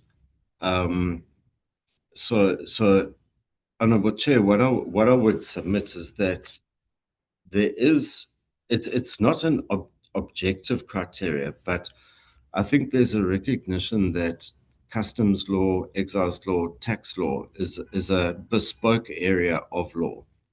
It's not really taught at university. I'm not aware of any university that has got a customs course. The tax courses that are available are only optional, whereas this area of law is huge opportunity for graduates. I think if you look at other countries, the tax and the customs environment are major industries where there's a combination between tax lawyers and accountants. So the objective criteria would be first that I think that the law that we deal with is unique. It is specialized. At the moment, unfortunately, there's a limited number of people that practice in the area. I think that we have a robust history of conducting litigation responsibly, Honourable Chair. We have over the last 4 years where we've kept data, we have resolved cases that need to be resolved. We are successful in 80% of our cases over the number of years. Like as I mentioned earlier, Deputy Chair, we have resolved 95% of disputes outside of litigation. We have internal controls in place to limit the selection of cases, the appeal of cases, the incurral of legal costs, the outsourcing of those to practitioners. The safeguards are obviously there are internal safeguards that is in the form of different forums and different committees, and I can do a presentation on the numerous checks and balances that go into into authorizing a case and conducting it. The other safeguard is that internally you have the CMO, the Complaints Management Office within SARS. You also have the Office of the Tax Ombud, and we're in discussions with the Tax Ombud to introduce mediation in certain cases between us where we can't reach agreement. The primary safeguard would be the code of conduct that the enrolled practitioners would be subject to. Though that code of conduct, Chair, mirrors and resonates with SARS's code of conduct, although it goes a bit beyond that. And all those enrolled practitioners that would be practicing would be subject to the Legal Practice Council. So that would be the safeguards. The quantification of costs, Honourable Chair, is difficult at the moment to predict. I would like some time to think about this has been a motivation, and we've had discussions, Honourable Chair, how we would do it. It would obviously be implemented over a period of time. We wouldn't be able to change course so quickly. I would hesitate to quantify what the cost savings would be, but I would submit, Honourable Chair, that there would be immediate cost savings, where, for instance, you require just an opinion. You wouldn't need to then brief a firm of attorneys. You wouldn't need to brief the state attorney. You could acquire that opinion directly from counsel. There would also be, on urgent matters where there isn't a lot of preparation that's done and it's a routine matter, and I would guess, Chair, that around 16 or 17 million rand of legal costs are spent on those type of routine matters that are brought on an urgent basis. And then I think Mr. Benjamin had mentioned something about Stalingrad defenses. We experience exactly the same. But it does drive up costs and it delays getting to the substance of the issue. And on those type of urgent matters, we would be able to prepare the documentation ourselves, which we invariably almost always do anyhow. And it would be, we would like leapfrog the necessity to go private or to go through the state attorney. We don't have an opinion from a constitutional expert on the independence of SARS and the blurring of the lines between SARS as a tax administrator or as a litigator. But my instinct is telling me that provided that there are checks and balances, and Honourable Chair would be aware of the recent case involving Section 7.4, that as long as there are safeguards in place, then that would ameliorate the unconstitutionality of matter. I think that if this committee is going to deliberate on the matter and extends the powers to those three other categories of organs of state, the same constitutional considerations would be evident there. So, Honourable Chair, I think Honourable Mani asked us, what is the protection to taxpayers? Mentioned the OTO, which is a powerful indicator, and for resolution of matters. There's also, the Commissioner has been very open about our conduct, SARS people's conduct, and holds us to account for that. And Honourable Chair would have seen that preservation orders have been granted against SARS people who have been involved in nefarious conduct. So we regulate ourselves to that extent quite extensively. But aside from that, and I think, Chair, what I'm trying to say there, Chair, is that the integrity of SARS officials is paramount. It's part of our DNA.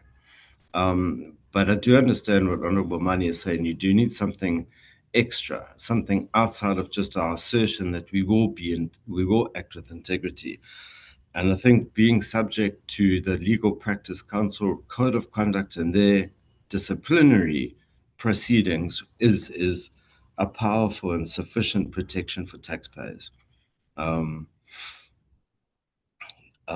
we similar, Honourable Mani? I'm not sure if it was one of the 5 questions, but he asked, are we similar to the other institutions?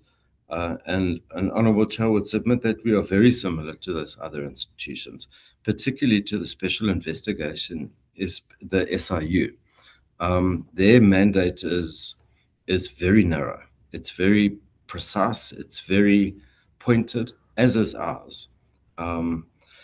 Where their entire proceedings is geared towards investigation, so is ours, Honourable Chair, and we have access to courts.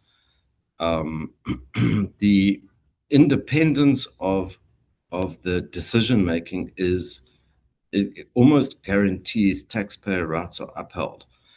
So in disputes, and it's something that, Honourable Chair, we should probably look at, in a dispute, a matter under a threshold set by the minister, which is currently R1 million, goes to the board, goes to a tax board.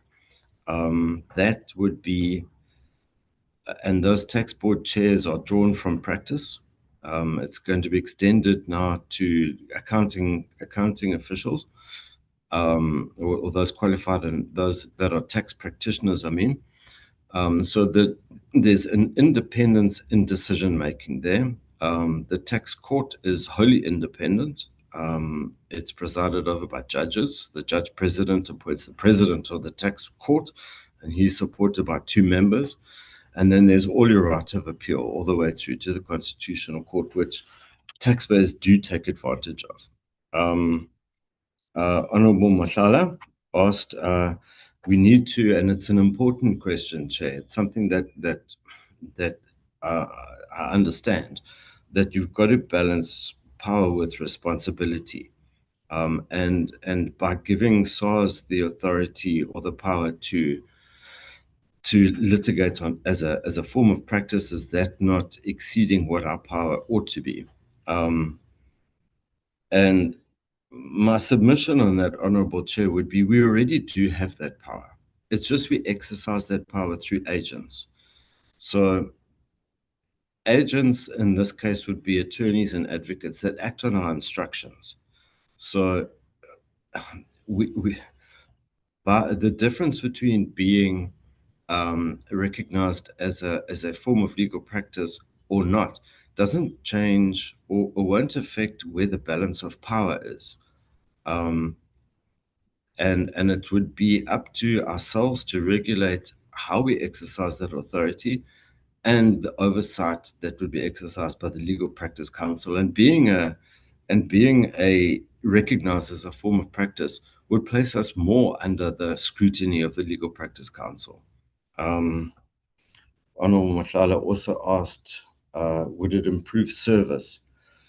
So, Honourable Chair, I think that the obligation on SARS is to comply with the provisions of Section 195 of the Constitution, which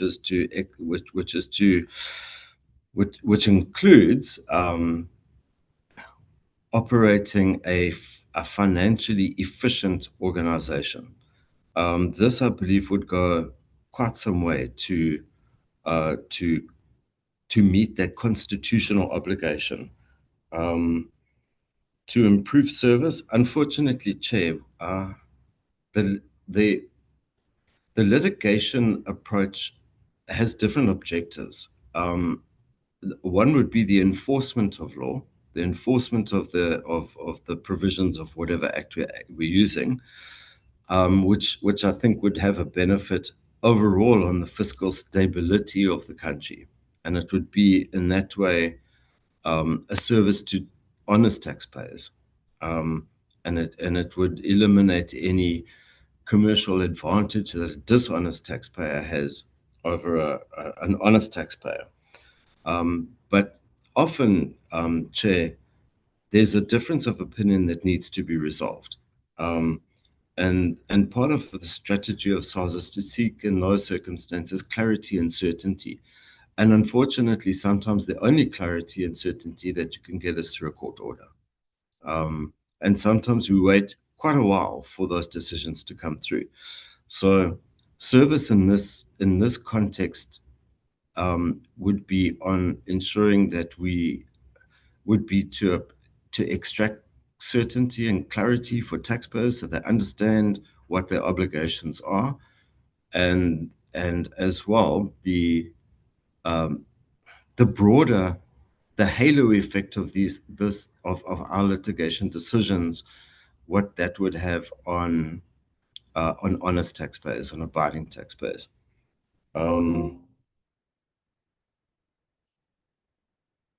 Why should be, the Honourable Mhlala asked, why should be excused from the Fidelity Fund provisions? So Honourable Chair, my understanding of the Fidelity Fund is that it provides insurance against the loss or the theft of trust money, and SARS wouldn't operate a trust account, so that indemnity wouldn't be required. On professional indemnity, I think SARS is its own insurer in that regard. So if one of us had acted negligently or unlawfully, I don't think that, SARS would have to, that Corporate Legal Services considers those cases, and there's committees in place to consider whether damages are relevant or should be granted. Chair, there were many questions. I'm not certain if there's something that I haven't dealt with. The main issue, sorry, something that Honourable Manye had raised is, would this not cause a dominoes effect to other organs of state or departments? I think that, and I don't want to sound arrogant, Honourable Chair. I think if one looks at like international precedent from within Africa and in the West, that there are, one of the distinguishing features is that the tax administration is seen as being unique in its approach, and is given these powers to litigate. I know that in Australia they have it. They adopt a model litigant approach. The equivalent of the Solicitor General in Australia issues out directives that have to be complied with. In the in the UK, it's very similar. Those tax officials in the Revenue and Customs unit over there, they also have the right of appearance in court and to prepare and present the HMRC in court proceedings. So I think that this honourable committee would have to consider for itself whether there would be a dominoes effect. My submission would be that the position that SARS is in is as unique as the SIU, as the Chapter 9 institutions, legal aid and the law clinics, and the SA in the Human Rights Commission. Thank you, Chair. I hope I've dealt with everything.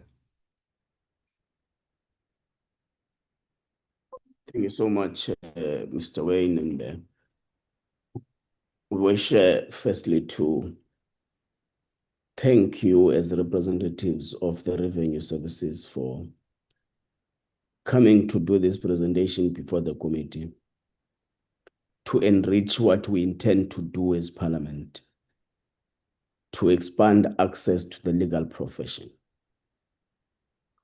Was the basic intention from our end is that after having gotten a briefing from the LPC on the demographics of the legal profession in South Africa, we saw a need that we need to expand access. The comparison that we have made includes the throughput in all the South African universities that offer LLB as an academic program. And tracing where do those graduates go, we find that a lot of them, if not some of them, are lingering in different fields, not on the basis of their will, but on the basis of not having access to the articles and all that. So it is our view that it is for the best interest of the transformation of the legal profession that we extend access to the profession as means to transform it, because the demographics still reflect that the previously disadvantaged individuals are still fewer in terms of the demographics of the legal profession itself. So in the attorney's role, advocate's role, we still need to do a greater work to ensure that people of South Africa do have access to the profession. And we know that Honorable Manye asks a very, very, very, very important question. That does this submission intend to expand the capacity of SARS or access to justice? Which is, I think, it's a very, very important aspect for all of us to balance. That as much as this intends to increase access to justice, increase access to the profession, but also it is an added advantage to SARS capacity to deal with such kind of matters. And we know from where I seated, that's why I was asking on the impact of the Nugent Commission on the legal work that SARS needs to do. So I'm sure it has overburdened you.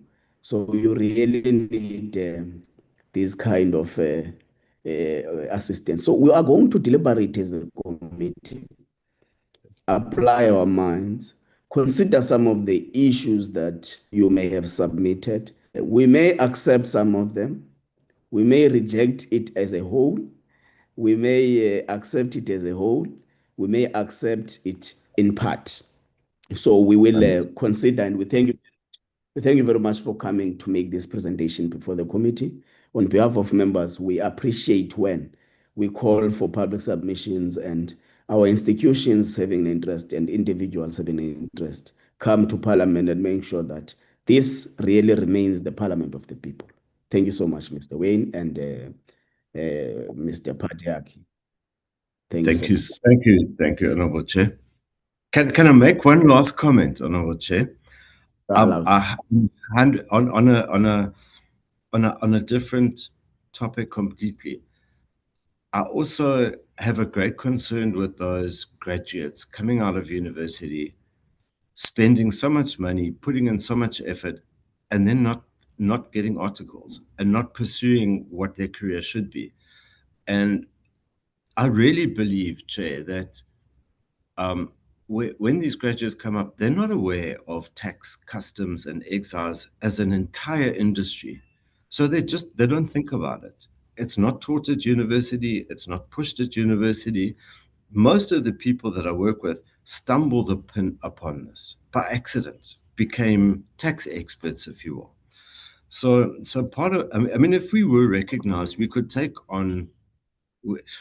Part of the initiative would be to expose the universities to, and the graduates or the learners to the opportunities that exist in tax, and the opportunities are vast.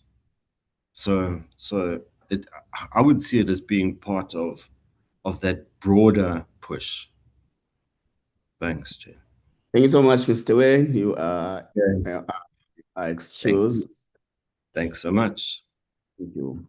Committee Secretary. Chair, the next one is the LSSA. The Law Society of South Africa. Law Society of South Africa.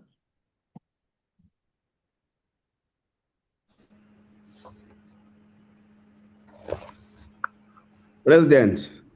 Good afternoon, Honorable Chair. I'm trying to beam my camera.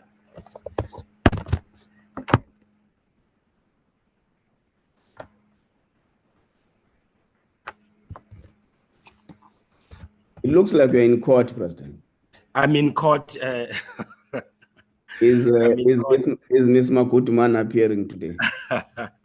No, I had an urgent application on Monday, Okay. and it kept on coming back to court. Today, they anticipated the return date, but I requested the judge to excuse me for about 2 hours. Thank you, President. Members, I think also as Mr. Matlong is going to introduce himself, he's also the president of the National Association of Democratic Lawyers, not there. One of the critical stakeholders of the committee. President, you can proceed with your presentation.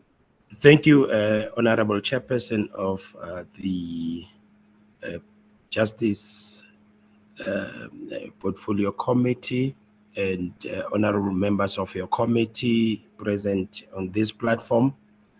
My name is Machini Mutlong. I'm the president of the Law Society of South Africa, which constitute the collective voice of approximately 33,000 attorneys within the Republic of South Africa. It brings together the Black Lawyers Association, National Association of Democratic Lawyers, where I'm the president, as well as the independent component of the attorneys in the profession. I have here with me my vice president of the Law Society of South Africa, who also represents the independent constituent members of the Law Society of South Africa, Mr. Umesh Jivan. And I also have the senior manager in the professional affairs, Ms. Numisa Sotenjwa, with me. The LSSA has considered the Judicial Matters Amendment Bill and would like to make the following submissions or comments. Chair and members of the committee, I wouldn't burden this session with aspects of our comments relating to various legislation or legislative amendments or proposed amendments where the Law Society of South Africa hasn't or did not raise any objection, except to say where we did not raise objections and we made some comments which would be helpful to the committee. We will also zoom into those comments that we have made. As an overview, with regards to the first legislation on promotion of access to information act, you would note that we did not raise any objections in all the clauses that where the amendments have been proposed. So in essence, we support the amendments or proposed amendments. So those proposed amendments are welcomed as tidy up legislation that enhances operational efficiency. And the changes there would definitely improve the navigability of PAIA manuals for legal practitioners and the general public. So in as far as the other clauses are concerned relating to PAIA, it's the LSSA specifically with regards to clause 4, 5, and 6. We support the proposed amendments as they effectively correct administrative references and also addresses statutory ambiguities, and they give effect to the binding constitutional court jurisprudence. We also looked into PRECA and we had no objections to to the proposed amendment, so we expressed no objection. And as these amendments ensures clarity and proper enforcement mechanisms regarding penalties for corrupt activities. The same goes, Chair, with Child Justice Act amendments, as well as the Cannabis Act. So in all these, in the legislations that we have alluded to, the Child Justice Act, the Cannabis Act, as well as the Prevention and Combating of Corrupt Activities, we fully support the alignment of such acts, and we urge your committee to proceed with the adoption of these uncontested clauses. When it comes to the Legal Practice Act, Chair, this is an act that governs us as legal practitioners in the Republic of South Africa. It's an act that empowers the Legal Practice Council to exercise regulatory authority over all legal practitioners within the Republic of South Africa. The proposed amendment with regards to clause 14, dealing with the definitions in section 1, we fully support, and we have expressed our support for such an amendment by the insertion of the Commission for Gender Equality, as well as the special investigating unit. Also, the correct referral of the Legal Aid South Africa, as opposed to the obsolete terminology of referring it to Legal Aid Office. In as far as the clause 15 is concerned, and this is quite a very contentious clause, section 25. The problem with section 25 is that it deals, it actually impacts on the equality of practice. There are disparities, and the current disparity that the Act creates, Chair, is that it creates a disparity between attorneys and advocates, specifically with regards to the right of appearance in the High Court, Supreme Court of Appeal, as well as the Constitutional Court. In its current formulation, it entitles advocates to appear in any superior court without meeting the onerous requirements provided for in section 25(3).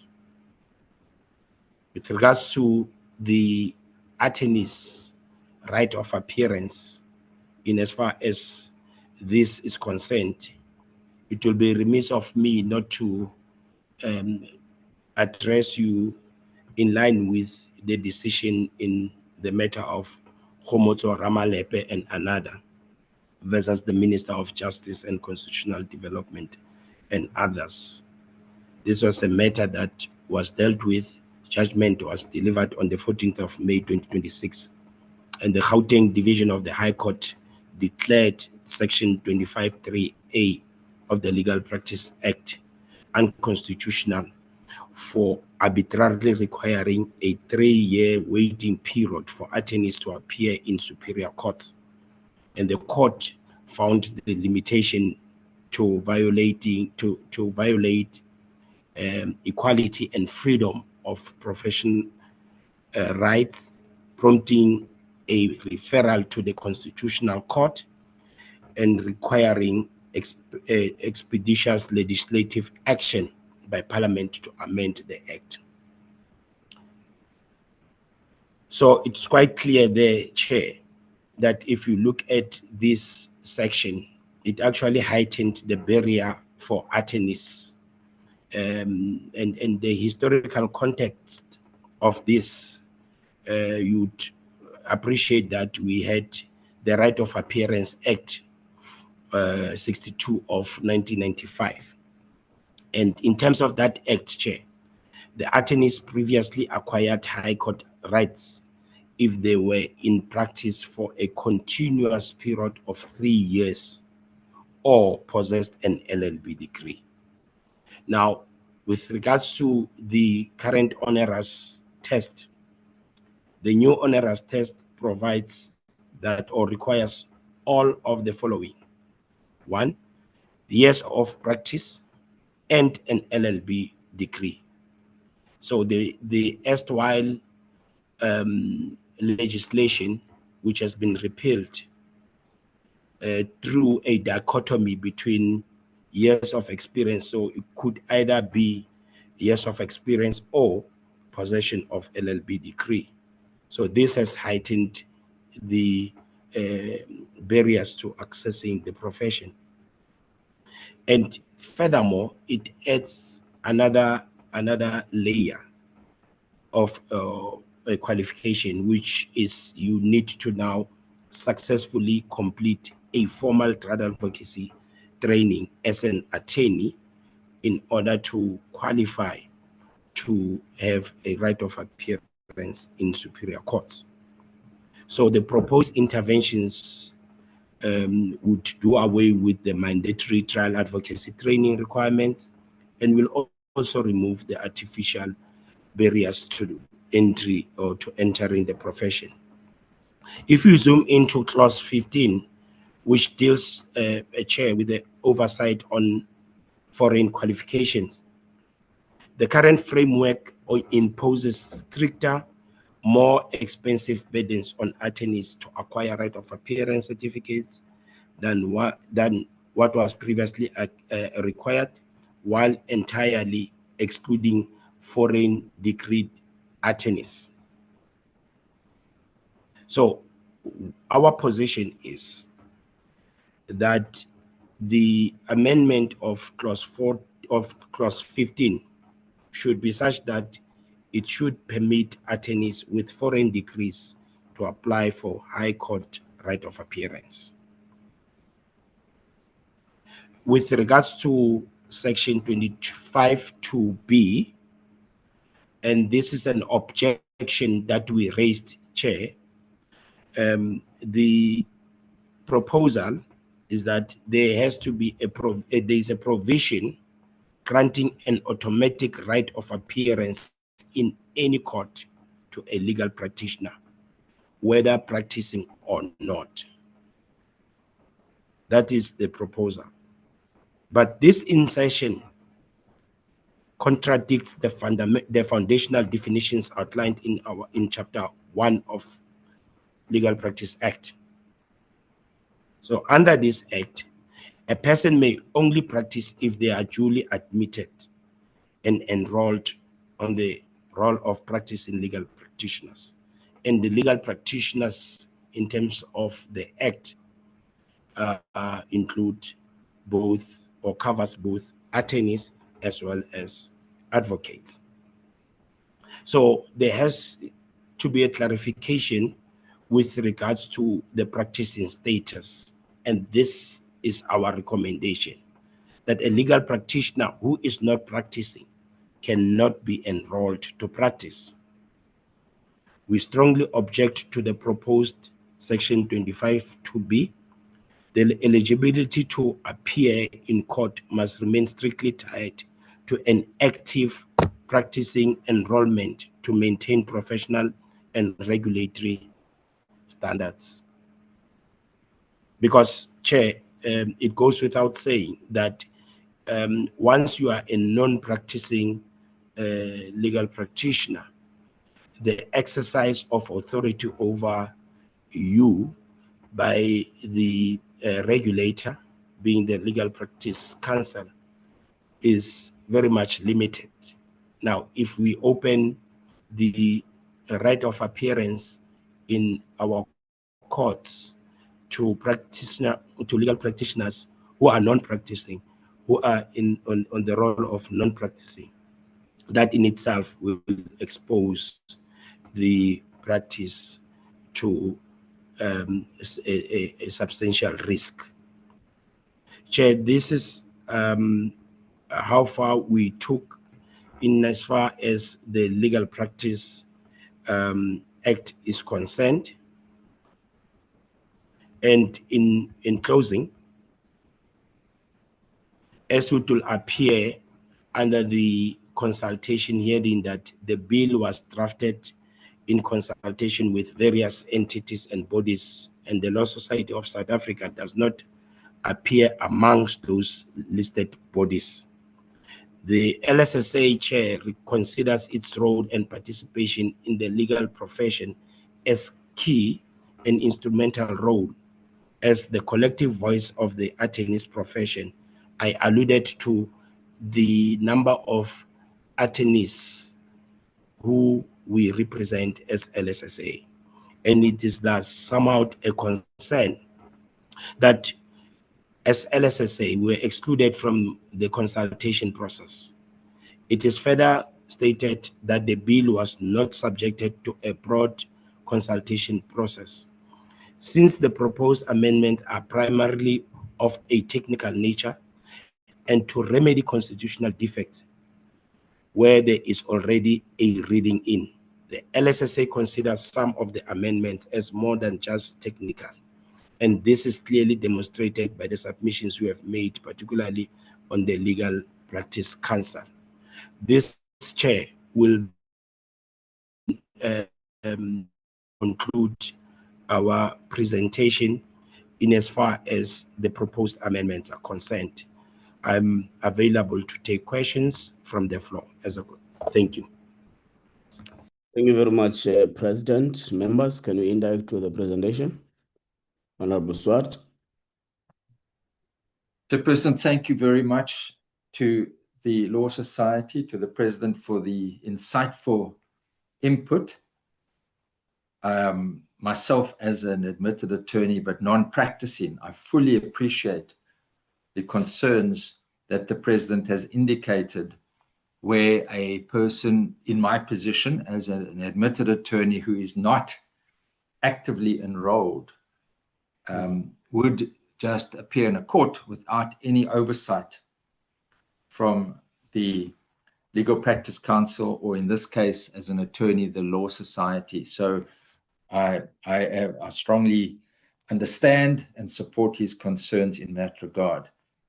Chairperson, I equally am concerned about the lack of consultation with the Law Society of South Africa, and I would urge the department, and this is would be the next step, would be to engage with LSA to appreciate their concerns and possibly agree on proposed amendments or submit those for our consideration, given what we've heard today.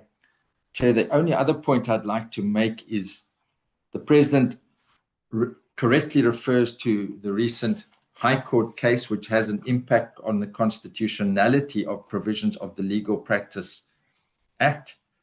I would presume that we would not have time to bring or to insert those amendments. That would obviously take some time, and we appreciate that it still has to be confirmed by the Constitutional Court. But I'm pleased that he raised that to alert us to the fact of a High Court's decision relating to the equality of professions. And having been involved in the drafting of the Legal Practice Act way back when, I appreciate how it is evolving and is determining the areas of jurisdiction between advocates and attorneys and other practitioners. So, Chair, I just want to thank the President for his presentation today, and I look forward to engaging with him further. We have had meetings in the past with the Law Society and the Legal Practice Council, and I would suggest that, time allowing, that we further engage with these very important representative bodies of the legal fraternity and legal profession. Thank you, Chair. Thank you so much, Honorable Swart. Honorable Matafa.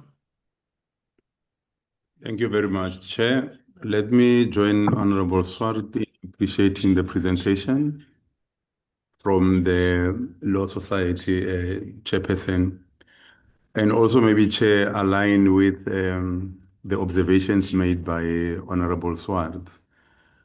Because my observation are that firstly, the society seems to be supportive of the amendments as contained in the bill. But they raise two fundamental issues. The first one, which revolves around the Legal Practice Act, whereby they contend that the proposed amendments, as much as they may be technical in nature, they carry serious implications on the transformation of the country and may inadvertently create barriers to entry into the legal profession, and thereby undermining the objective of a unified and transformed legal profession, negatively affecting candidate legal practitioners. The second one is on the adequacy of stakeholder consultation in the development of the bill, where they argue that maybe it was not sufficient, and then the bill itself carries very significant implications, which will obviously affect legal practitioners and access to justice. So maybe they have a point that maybe consultation should have been broader and more deeper.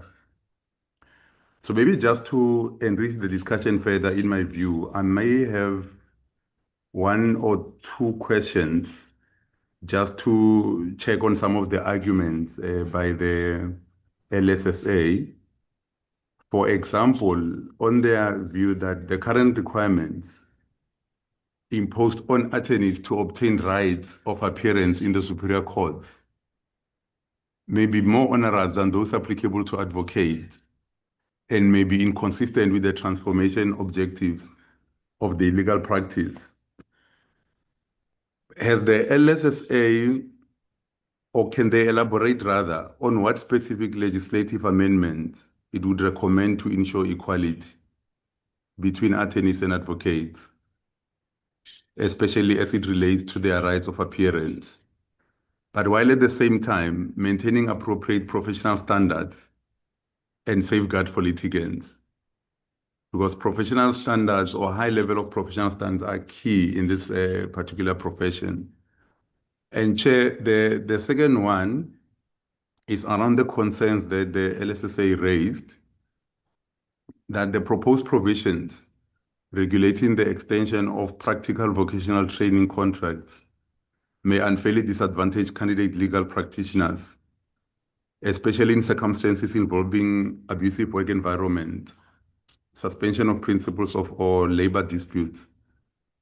Maybe it will help the committee if the LSSA can indicate to us if has it conducted any assessment of the prevalence of these challenges among candidate legal practitioners, and what practical safeguards should Parliament consider incorporating into the bill to protect candidates, while again preserving the integrity of professional training.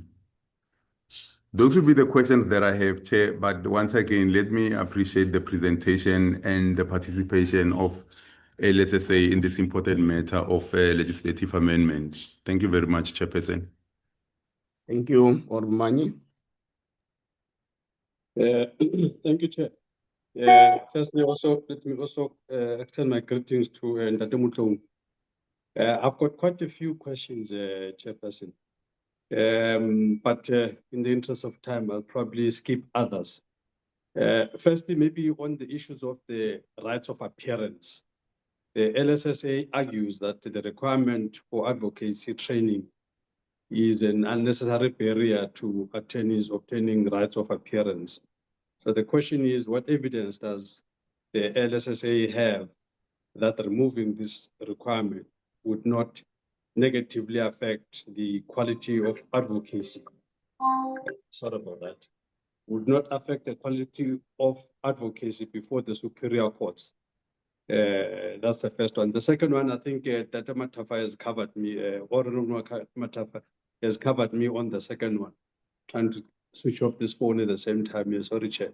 Has covered me on the second one, because I would have also wanted to ask that question.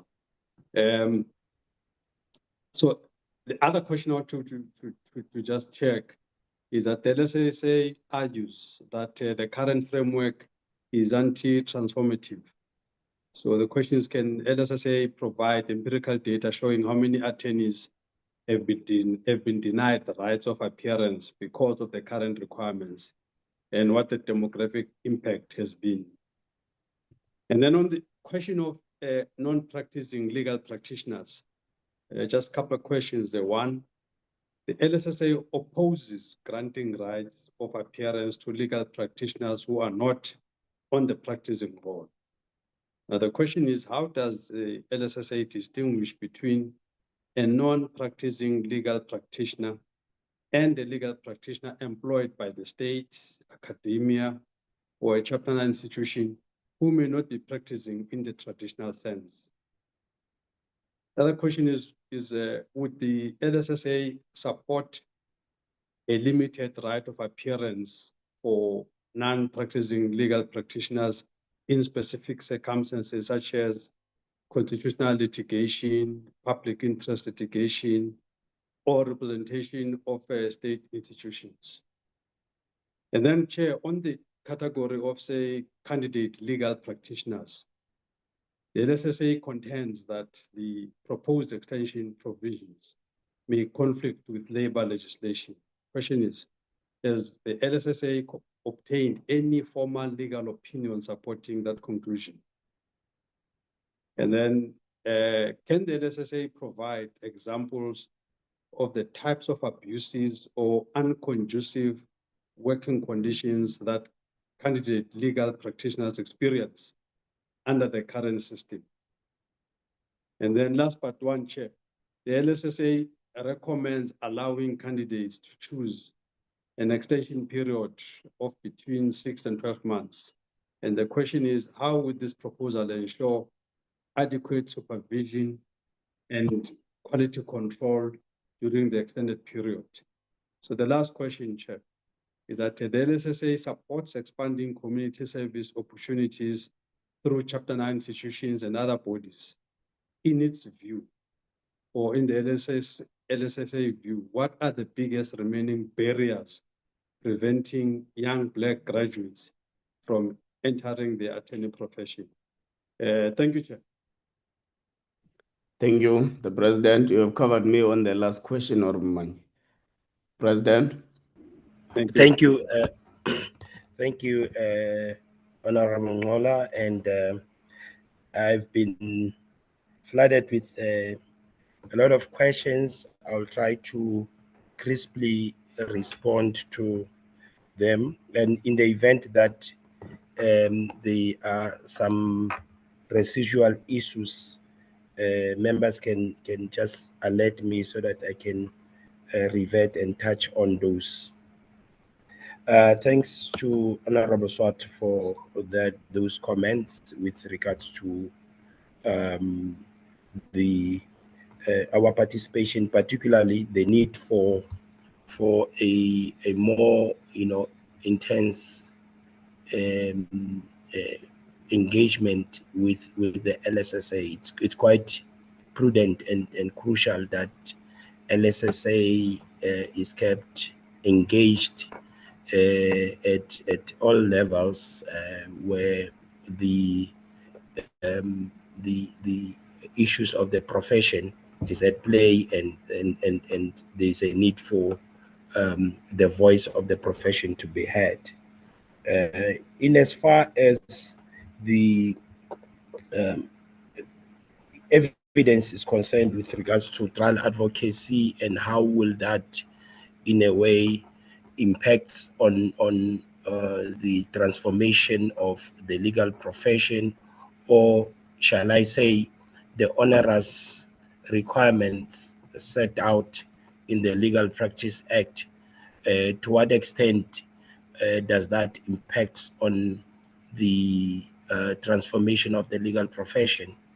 As we indicated in our presentation, the requirements to have inter alia trial advocacy heightens the barriers of access or accessing the legal profession, and ultimately it impacts on access to justice by the public. You would appreciate that the current setup is such that it does not necessarily it does not allow attorneys fettered access, or rather unfettered access to all the courts in the country. And for one to have an instruction from a member of the public, which instruction seeks adjudication in superior courts, you would have to then enlist the services of an advocate. That comes at a cost. Member of the public would then be expected to foot that bill. And that in itself creates a barrier to accessing courts and to accessing justice. But it has a ripple effect in to the legal practitioners with regards to having to access, or rather practice in any courts by merely being admitted as legal practitioners and enrolled either as an attorney and an advocate. The issue of trial advocacy, that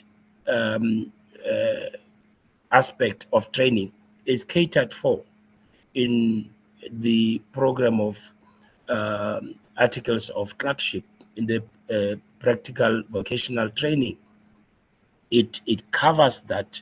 It takes care of that issue, because you have candidate legal practitioners in any event appearing in lower courts.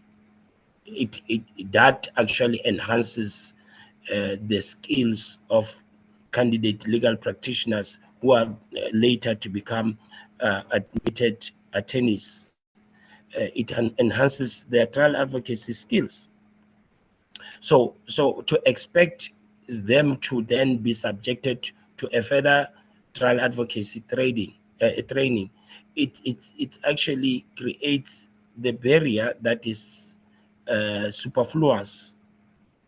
You would appreciate that the very same trial advocacy training is actually, in our view, a crash course, because it's not even presented at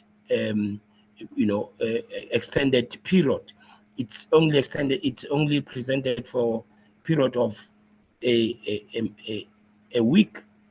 So we cannot necessarily even begin to suggest that if you attended such training, you would have then acquired the necessary requisite skills, technical skills, to be in a position to efficiently represent clients in superior courts. So that proposition might even be problematic to us if we were to take it further. The training of legal practitioners, much as there is differentiation, but there are more similarities than differences. The training of pupils and candidate legal practitioners results in both the branches of the practice being exposed to almost similar circumstances in as far as training is concerned. So it's actually an unnecessary and onerous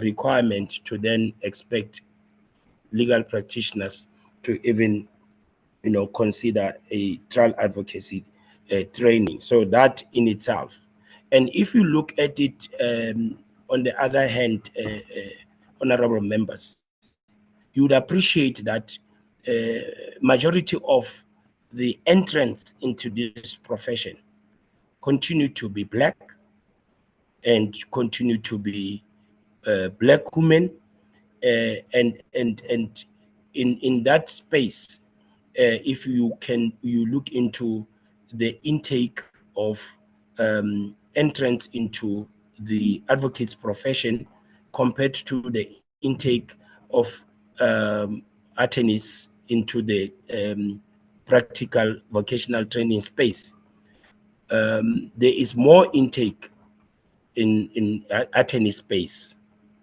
and therefore this intake of black practitioners and in the main black women practitioners in the space of candidate legal practitioners who are to become admitted attorneys at a later stage in their careers, that in itself become anti-transformational if when they are admitted, there is now a bar or a barrier of them having to access any courts to practice law in this country.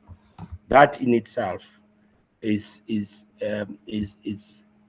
presents, in our view, sufficient evidence of the anti-transformational component of this requirement to have to expect them to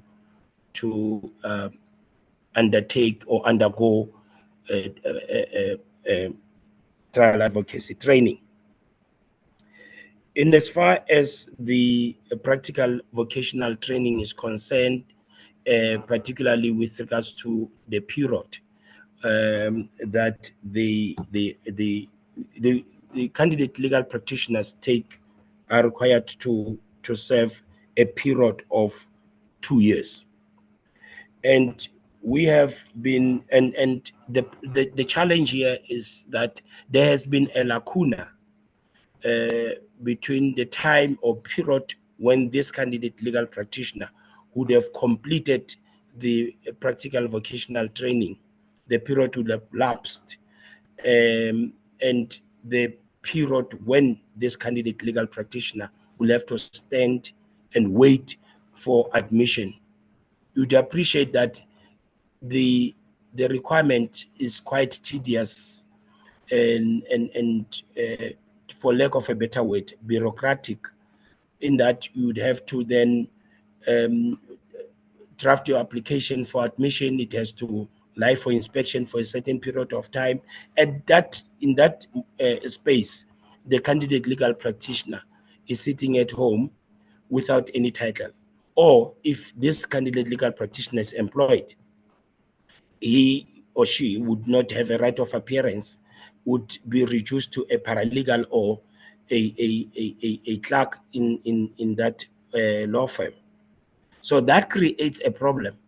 And the proposed amendments to extend the period of practical vocational training is, as we indicated, is welcomed.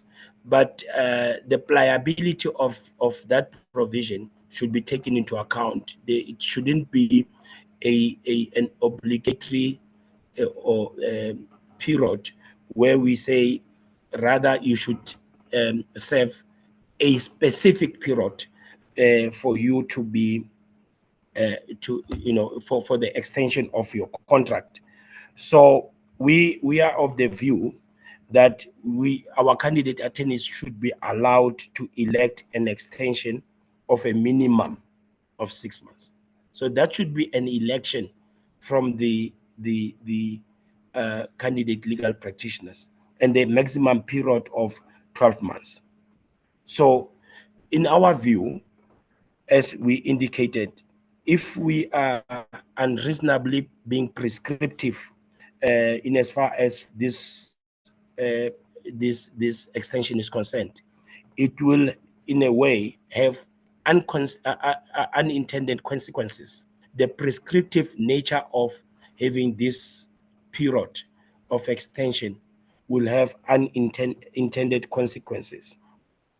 Because you have, and in this instance, we do not necessarily have a empirical evidence to support this, but through our engagements with young lawyers, we host young lawyers conferences where young lawyers are given audience, and the type of concerns that they raise at forums such as that, it's something that we take stock of, and as we made these proposals, we took into account the concerns that they raised, to the effect that in certain instances, their working conditions are not conducive. The environment is not enabling for them to really thrive and make success of the training exposure that they are receiving. And now to sort of force the candidate attorneys to stay in such an environment, it will become a bit problematic. And practically speaking as well, you have instances where their own principals might be facing challenges with the regulator, to the extent that they may be suspended or struck off their role. And this will create a problem where the candidate attorneys must now get out of that environment and cede the articles or the practical the contract of articles to another principal. So that in itself will be an issue that should be taken into account when we come up with a proposal that there has to be that pliability in terms of the extension of the period of articles is concerned. I trust that I touched on some critical issues raised by honorable members. If I missed some of these issues, apologies for that. It's not because I ignore them or I don't want to touch on them, Chair. I can just be reminded of one or two, and then I can jot them down as well. Thank you, Chair. No, that's fine, President. This is work underway. We are still going to have proper deliberations in relation to submission that may have been made, and where we feel that there are still issues missing in respect of the submission you have submitted, we also reserve a right to write to you to clarify more on a particular aspect so that yes, you don't ignore it.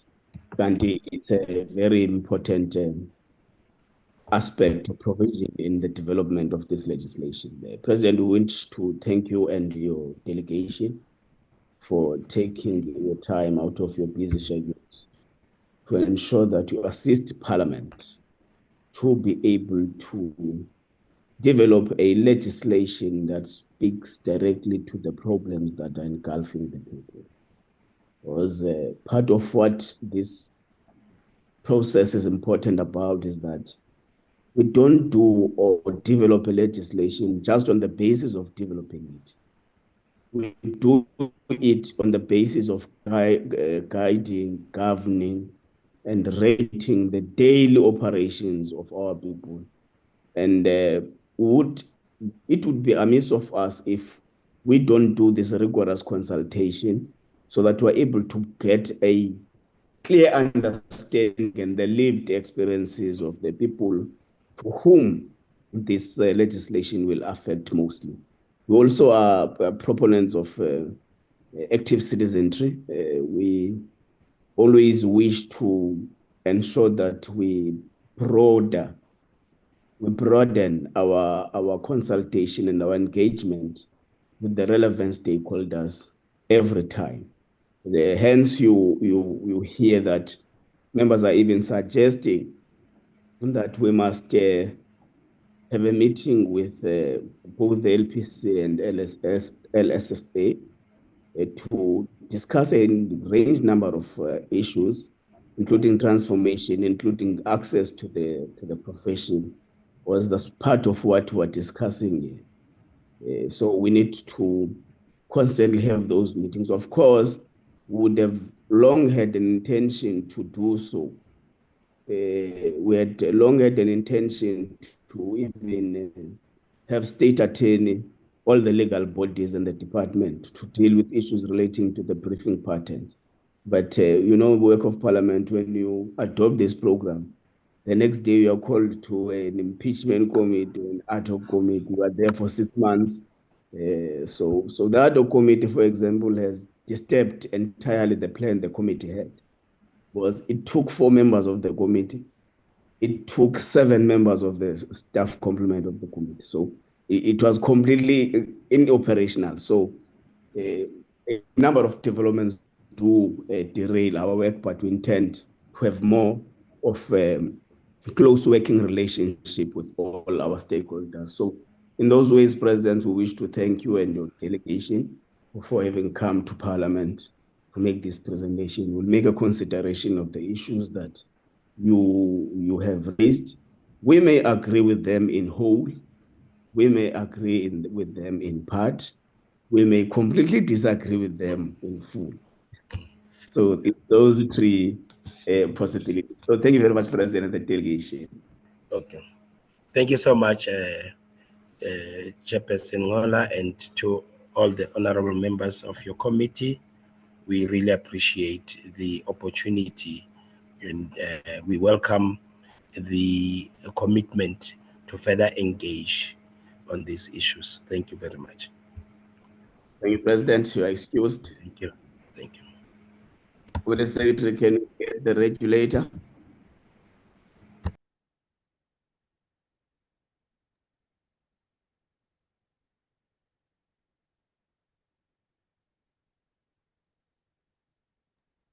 Chair Swatcher, just to give my apologies that I need to leave now to get to Parliament. So my apologies. Thank you, Chair.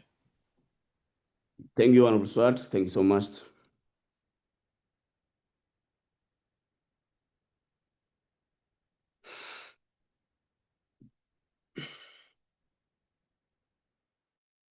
Chair, Mr. Jansen from the Information Regulator is on the platform. Mr. Jansen, good afternoon. Chair, good afternoon. I'm not Mr. Jansen. I'm the CEO, Musala Nyane Musala, but I'm with Mr. Jansen to do the presentation, Chair. So I would like to just record that I'm accompanying Mr. Jansen, who will be doing the presentation. Through you, Chair. Thank you. Good morning, CEO, and good morning, Mr. Jansen. You can proceed with the presentation, and you are welcome. Good afternoon, Chairperson and members of the Portfolio Committee. Thank you so much for the introduction.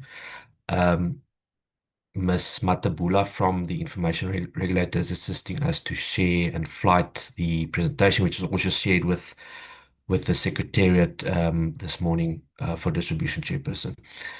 So I will go through the presentation. It is based upon a formal submission that the regulator submitted last year on the Judicial Matters Amendment Bill, specifically relating to the Promotion of Access to Information Act.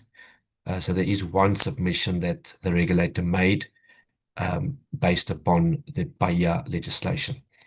If you can then start with the presentation, please, Ms. Matabula. That's just the contents page. We can go to the next slide, please. We just did a very brief introduction of the Information Regulator, which is established in terms of Section 39 of the PAIA legislation. And our powers are derived, and our mandate is in terms of both the PAIA legislation and the PAIA legislation. If we can go to the next slide, please. Then we go to the crux of the presentation, Chairperson and members. So there's just an introduction to say that the regulator was invited to submit formal submissions on the Judicial Matters Amendment Bill. The regulator proceeded to submit its submission on the 20th of June 2025. We've also given further background to say in the third bullet point that the regulator has developed and is further developing more substantial proposed amendments to the PAIA legislation, which will not be the part of this presentation, but will be dealt with in a separate process, which is, of course, will be in more detail. And then the last bullet point before we go to the problem statement, the regulator has picked up a difficulty in PAIA legislation, which may be resolved through an amendment, which clarifies when the regulator may release a record in terms of PAIA. Then we've firstly identified the problem statement. So just as a background as well, in terms of PAIA, where the regulator issues an enforcement notice in terms of PAIA, the body against who the enforcement notice is issued has a 180-day period within which they may proceed with an application to challenge that enforcement notice. This period was also confirmed in the matter of Brimmer versus the Minister of Social Development. And then we also quote Section 77 capital K of PAIA, which provides as follows. An information officer of a public body or head of a private body who refuses to comply with an enforcement notice referred to in Section 77 capital J is guilty of an offence and liable upon conviction to a fine or to imprisonment for a period not exceeding 3 years, or to both such a fine and such imprisonment. Now, the result of this is that once the regulator has issued such an enforcement notice, requiring a party to take action or refrain from certain actions to comply with PAIA, such refusal could result in criminal proceedings. If we can go to the next slide, please. And while the regulator has done this work and issuing enforcement notice in terms of PAIA, it has picked up a practical problem. But if I may then proceed with the slides, so it means then that the enforcement notice of the regulator stands at that point.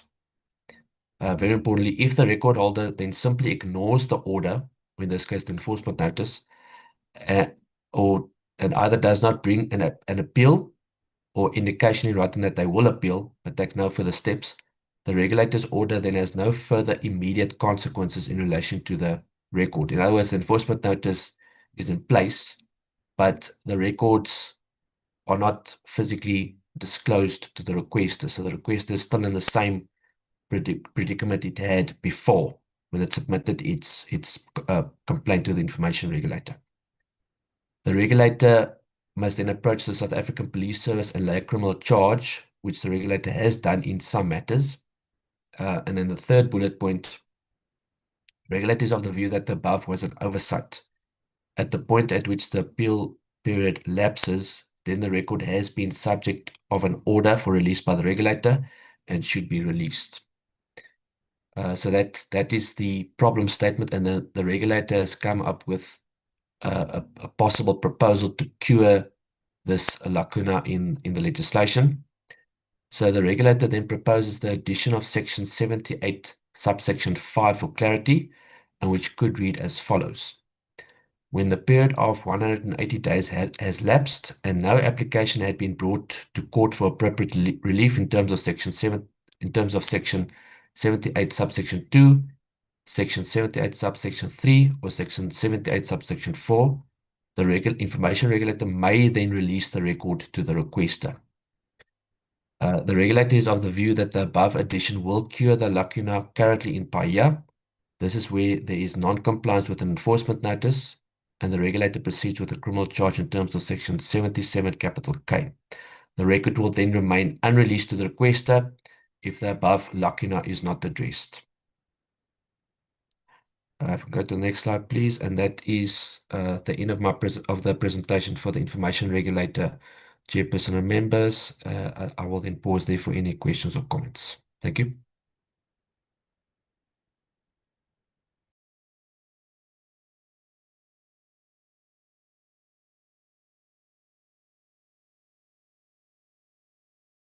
Thank you, thank you.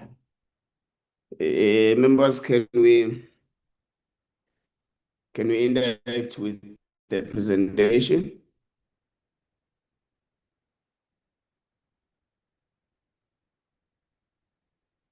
Honorable Manyi? Yeah, thank you, Chair. Firstly, I want to welcome this presentation. Chair, and also the fact that it was submitted on time and gives us a bit of time to read it thoroughly. And just from where I sit, Chair, I had, again, a few questions in my mind, which informed the 5 questions which I want to pose to the regulator. Firstly, notwithstanding the explanation, but I think we still need to, I'm still not sure whether indeed there is a legislative lacuna as claimed, as that's the first thing, and whether the proposed amendment is actually constitutionally sound, I'm not sure. Whether the regulator can lawfully release the records that it did not originally create or hold, I'm not sure. Whether the amendment would prejudice third-party rights, privacy rights, or commercial confidentiality, I'm not sure. Whether alternative enforcement mechanisms would be preferable to giving the regulator release powers. So, Chair, I think we need a bit more empirical evidence demonstrating how often this problem occurs and whether existing enforcement provisions have proven ineffective. And so to get to that, the first question is really how many actual cases justify this amendment?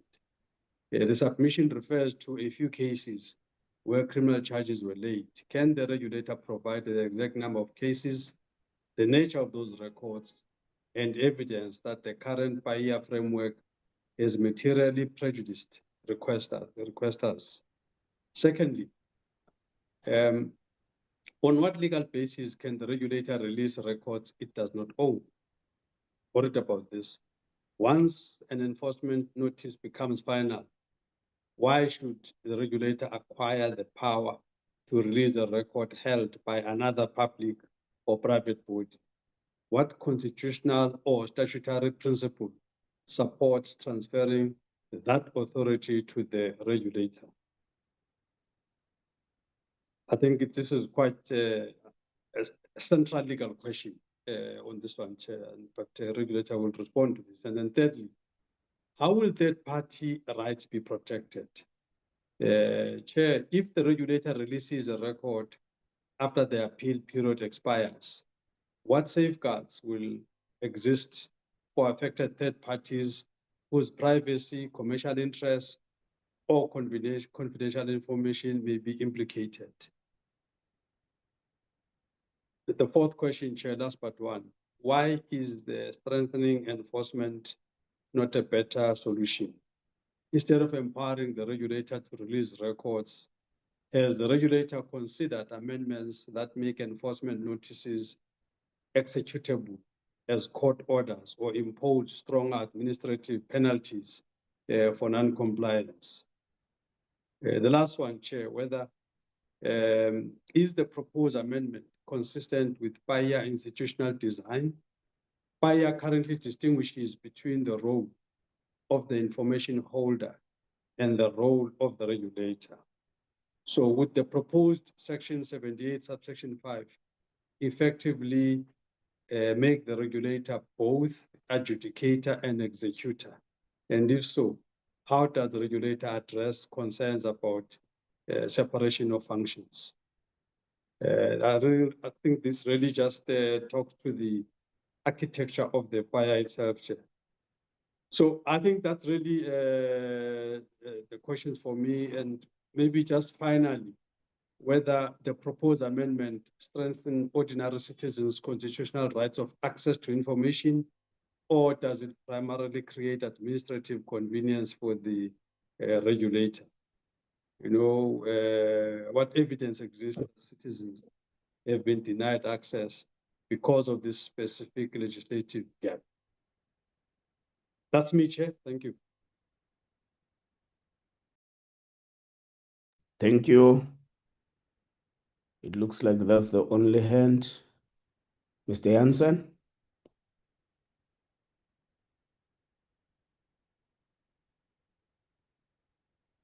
Yes, thank you, Chair, and I've taken note of the concerns and questions raised by the Honourable Mani. I've do apologize if I do miss anything. I've tried to make detailed notes as the Honourable Member raised the questions and comments. I'll start at the beginning. The Honourable Member Mani asked how many times have we had situations as the regulator. I don't have the exact figures now, but there were at least 2 or 3 times that I can recall. Obviously, we can give the exact figures to the portfolio committee if that is required. Perhaps just before I go to the other questions raised and concerns raised by Honourable Mani, we've tried to raise it as well in the presentation to say that where the public body or private body has taken no steps, in other words, they've not brought an application for leave to appeal, they haven't actually disclosed the records, then unfortunately the enforcement notice of the regulator is only a paper order. There's no way to give practical effect to it. And of course, PAIA, its main purpose is for parties to be able to gain access to records, which are of course lawfully entitled to be entitled to, where that's whatever right it might be that they are trying to protect. So that is the basis and the background to say that if there's no such application before court, then the requester is still in the same position they were when they submitted their initial PAIA request or when they submitted their complaint to the information regulator. So the regulator came up with this proposal and really thought about it to say that how can we assist requesters? How can we live out this value of access to information, also as it's provided for in the Constitution? Then I'll go back to the questions raised by the Honourable Mani about what is the legal basis or the statutory principle that the regulator is relying upon. Our view is that, or the basis will be, of course, be the enforcement notice. If the enforcement notice then says that certain records must be disclosed to a requester, then at times those records are disclosed to the regulator during the investigation. Of course, those records are then kept because the regulator must have regard to them and see possibly is there confidential information, is there sensitive information in there. So the regulator, when it requests documents in its investigation, it's provided access to those records, whether it's access or just to have inspection of the records, depending on the sensitive nature of the records. So the legal basis for the regulator would then be to say that to give effect to the enforcement notice, where there's no application, the records hasn't been disclosed, the regulator, as I said, to assist the requester to live out whatever right they're trying to protect in terms of the Constitution. That is the basis for us to wish to disclose those records to the requester. Honourable Mani also asked how will third parties be protected and what safeguards will be put into place if the section is or subsection is adopted and if it is eventually inserted into the PAIA legislation. Of course, the regulator, PAIA does make provision for records to be redacted. So, of course, there would then be an onus on the regulator to say that if the section is included in PAIA, the regulator cannot disclose records just left, right, and center. It has to really have regard to the records. If there is sensitive information or any of the grounds of refusal as per PAIA, then those specific sections must be redacted. So it's not a question that the regulator can just disclose records as is. There must still be an onus on the regulator to make sure that it does not disclose records which in the normal course of events would not have been disclosed or should have been refused to be disclosed in terms of PAIA. So that is, at least for now, the view that I can provide to say that if there's documents that must be redacted or records that must be redacted, then that must take place. Honorable Mani also asked about what about the possible strengthening of the enforcement powers of the regulator. So that is a process that the regulator is conducting, where we are looking at further proposed amendments to PAIA.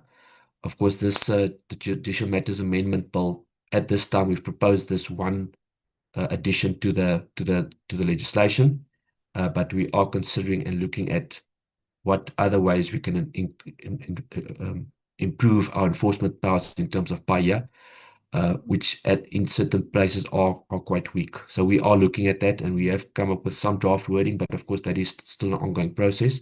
But that is something that we are looking at to come up with wording to enforce and to improve our enforcement powers in terms of PAIA. Honorable Mani also asked about if Section 78.5 is included. He raised the concern that is it the different roles of the regulator and the public or private body, is there then still a separation of functions? My view would be that there is still a separation. The regulator has done its work, where it's conducted the investigation, it's issued an enforcement notice, and now where the party or the public or private body does not wish to disclose the records, or they do not wish to challenge the enforcement notice, then this Section 78.5, if it's agreed on, would give the regulator the option to disclose those records. That's why the proposed wording that we've come up with, it doesn't say the regulator must or shall. We said the regulator may. Of course, it goes back to my earlier point that if there are sensitive or confidential information in the records, it can either be redacted, or if the whole document is of such a nature, then the section does give, it's not peremptory. In other words, the regulator does not, it's not upon the regulator that it may disclose the records in the case where there are very sensitive information in the records. And then the last point raised by Honorable Mani was about specific evidence where such instances has taken place, if I recall correctly, Chairperson. So we've had instances where enforcement notices were issued and where parties have taken it on review and challenged it at court, and some of those matters are still ongoing. But it does put the requester in a corner where no such application is brought, the records are still not disclosed, and the requester has gone through this entire process to submit their PAIA request, eventually come to the regulator to submit the complaint, an enforcement notice issued, and they still don't have any joy. They still don't have access to the records, and unfortunately then this whole process would have been in vain for the requester. So I hope I've covered all the questions, Chairperson, of the Honourable Mani. But that is the submission from the information regulator. We trust that the portfolio committee will take it under advisement, and of course reach out to the regulator if there's any other questions that it wishes to have raised on this particular aspect. Thank you so much. Thank you so much, Mr. Jansen, and also thank you so much to the CEO, Musala. We really appreciate you actively participating in the legislative development of Parliament. You are not passive. You're not a passive institution that only comes when they are called to account, but doesn't make effort in ensuring that the work of the regulator is actually made easy in terms of the legislative development. We appreciate the contribution. The committee will take its time to deliberate on all the submissions that would have been submitted to the committee in respect of the Judicial Matters Amendment Bill. I've said to the previous presenters that we'll consider the submissions. We may agree with your submissions in full. We may agree with your submissions in part. We may completely disagree with your submissions. But if we think that there are matters that you still need to clarify, I would be free to extend a letter to you that please clarify this particular part on your submission. What did it mean? Pause. All what which we intend to have is a solid and impactful legislative framework that is impacting positively on the work of every affected stakeholder. So we thank you for having come here. I see now the time for members to travel to the house is closely coming. We thank you very much for making this effort. I want to give you this mpago. Tangana mpago ngintoni English? Provision. I Provision. want to give you this. Thank you. I want to give you this provision to relate to the chair of the regulator that by Tuesday next week, Tuesday and Wednesday, the committee will be holding interviews for candidates to fill the vacancies in the regulator. And the committee is also aware of the end of the term of the people who are in the regulator now, which is, I think, November. We're also aware and we intend to expedite that process before the actual term ends. So we thank you so much for contribution to the legislative development. Both Ms. Yu, Mr. Jansen, and the CEO, you are excused. Thank you, Chair. We'll give the message to the chairperson. Thank you. Thank you. Thank you, Chairman. Members, I think what we can do, I see we're running out of time. I wanted us to have an in-house approach on the Judge Parker thingy. But I suggest to you that maybe Tuesday morning we take 20 minutes before the interviews to quickly apply our minds on what we will do with respect to the Judge Parker issue. The Judge Parker issue, you'll recall that Judge Parker submitted to us that he would have been ill at the time when all the events leading to his tribunal, misconduct tribunal, and he would have returned to the commission to be given, what is that leave? Yeah, there's this leave. Compassionate. Is that What? compassionate leave? No, it's not compassionate. Onboarding. Is it boarding or onboarding? Something like that. Medical boarding. Medical boarding, yes, medical boarding. So we would have applied and all that and all that and all that. Now we will recall that he wrote a letter to the committee that he is requesting that he be given an opportunity to do an oral evidence, and the committee acceded to that. We wanted a physical oral evidence meeting with him. It turned out that he's ill such that it will be difficult for him to travel. Now, whilst we are dealing with that, the lawyers of the judges who laid a complaint against 10 judges that laid a complaint against Judge Parker have written us a letter also with two critical issues which they raise. That one, Judge Parker did not submit in the Judicial Conduct Tribunal all these things that is submitting to the committee. And their feeling is that if this is the matter, it would mean that the committee is reopening the inquiry. So they are requesting that one, we don't deal with issues that were not submitted in the Judicial Conduct Tribunal. We only deal with issues that were submitted in the Judicial Conduct Tribunal. And they are also requesting that we also listen to them if we listen to Judge Parker. So So it's a homework, members, that we need to apply our minds on over the weekend. When we come back Tuesday next week, we need to have a quick recapture on how do we then approach this. With that being given, thank you so much, members. We'll see each other in the house. The meeting is adjourned.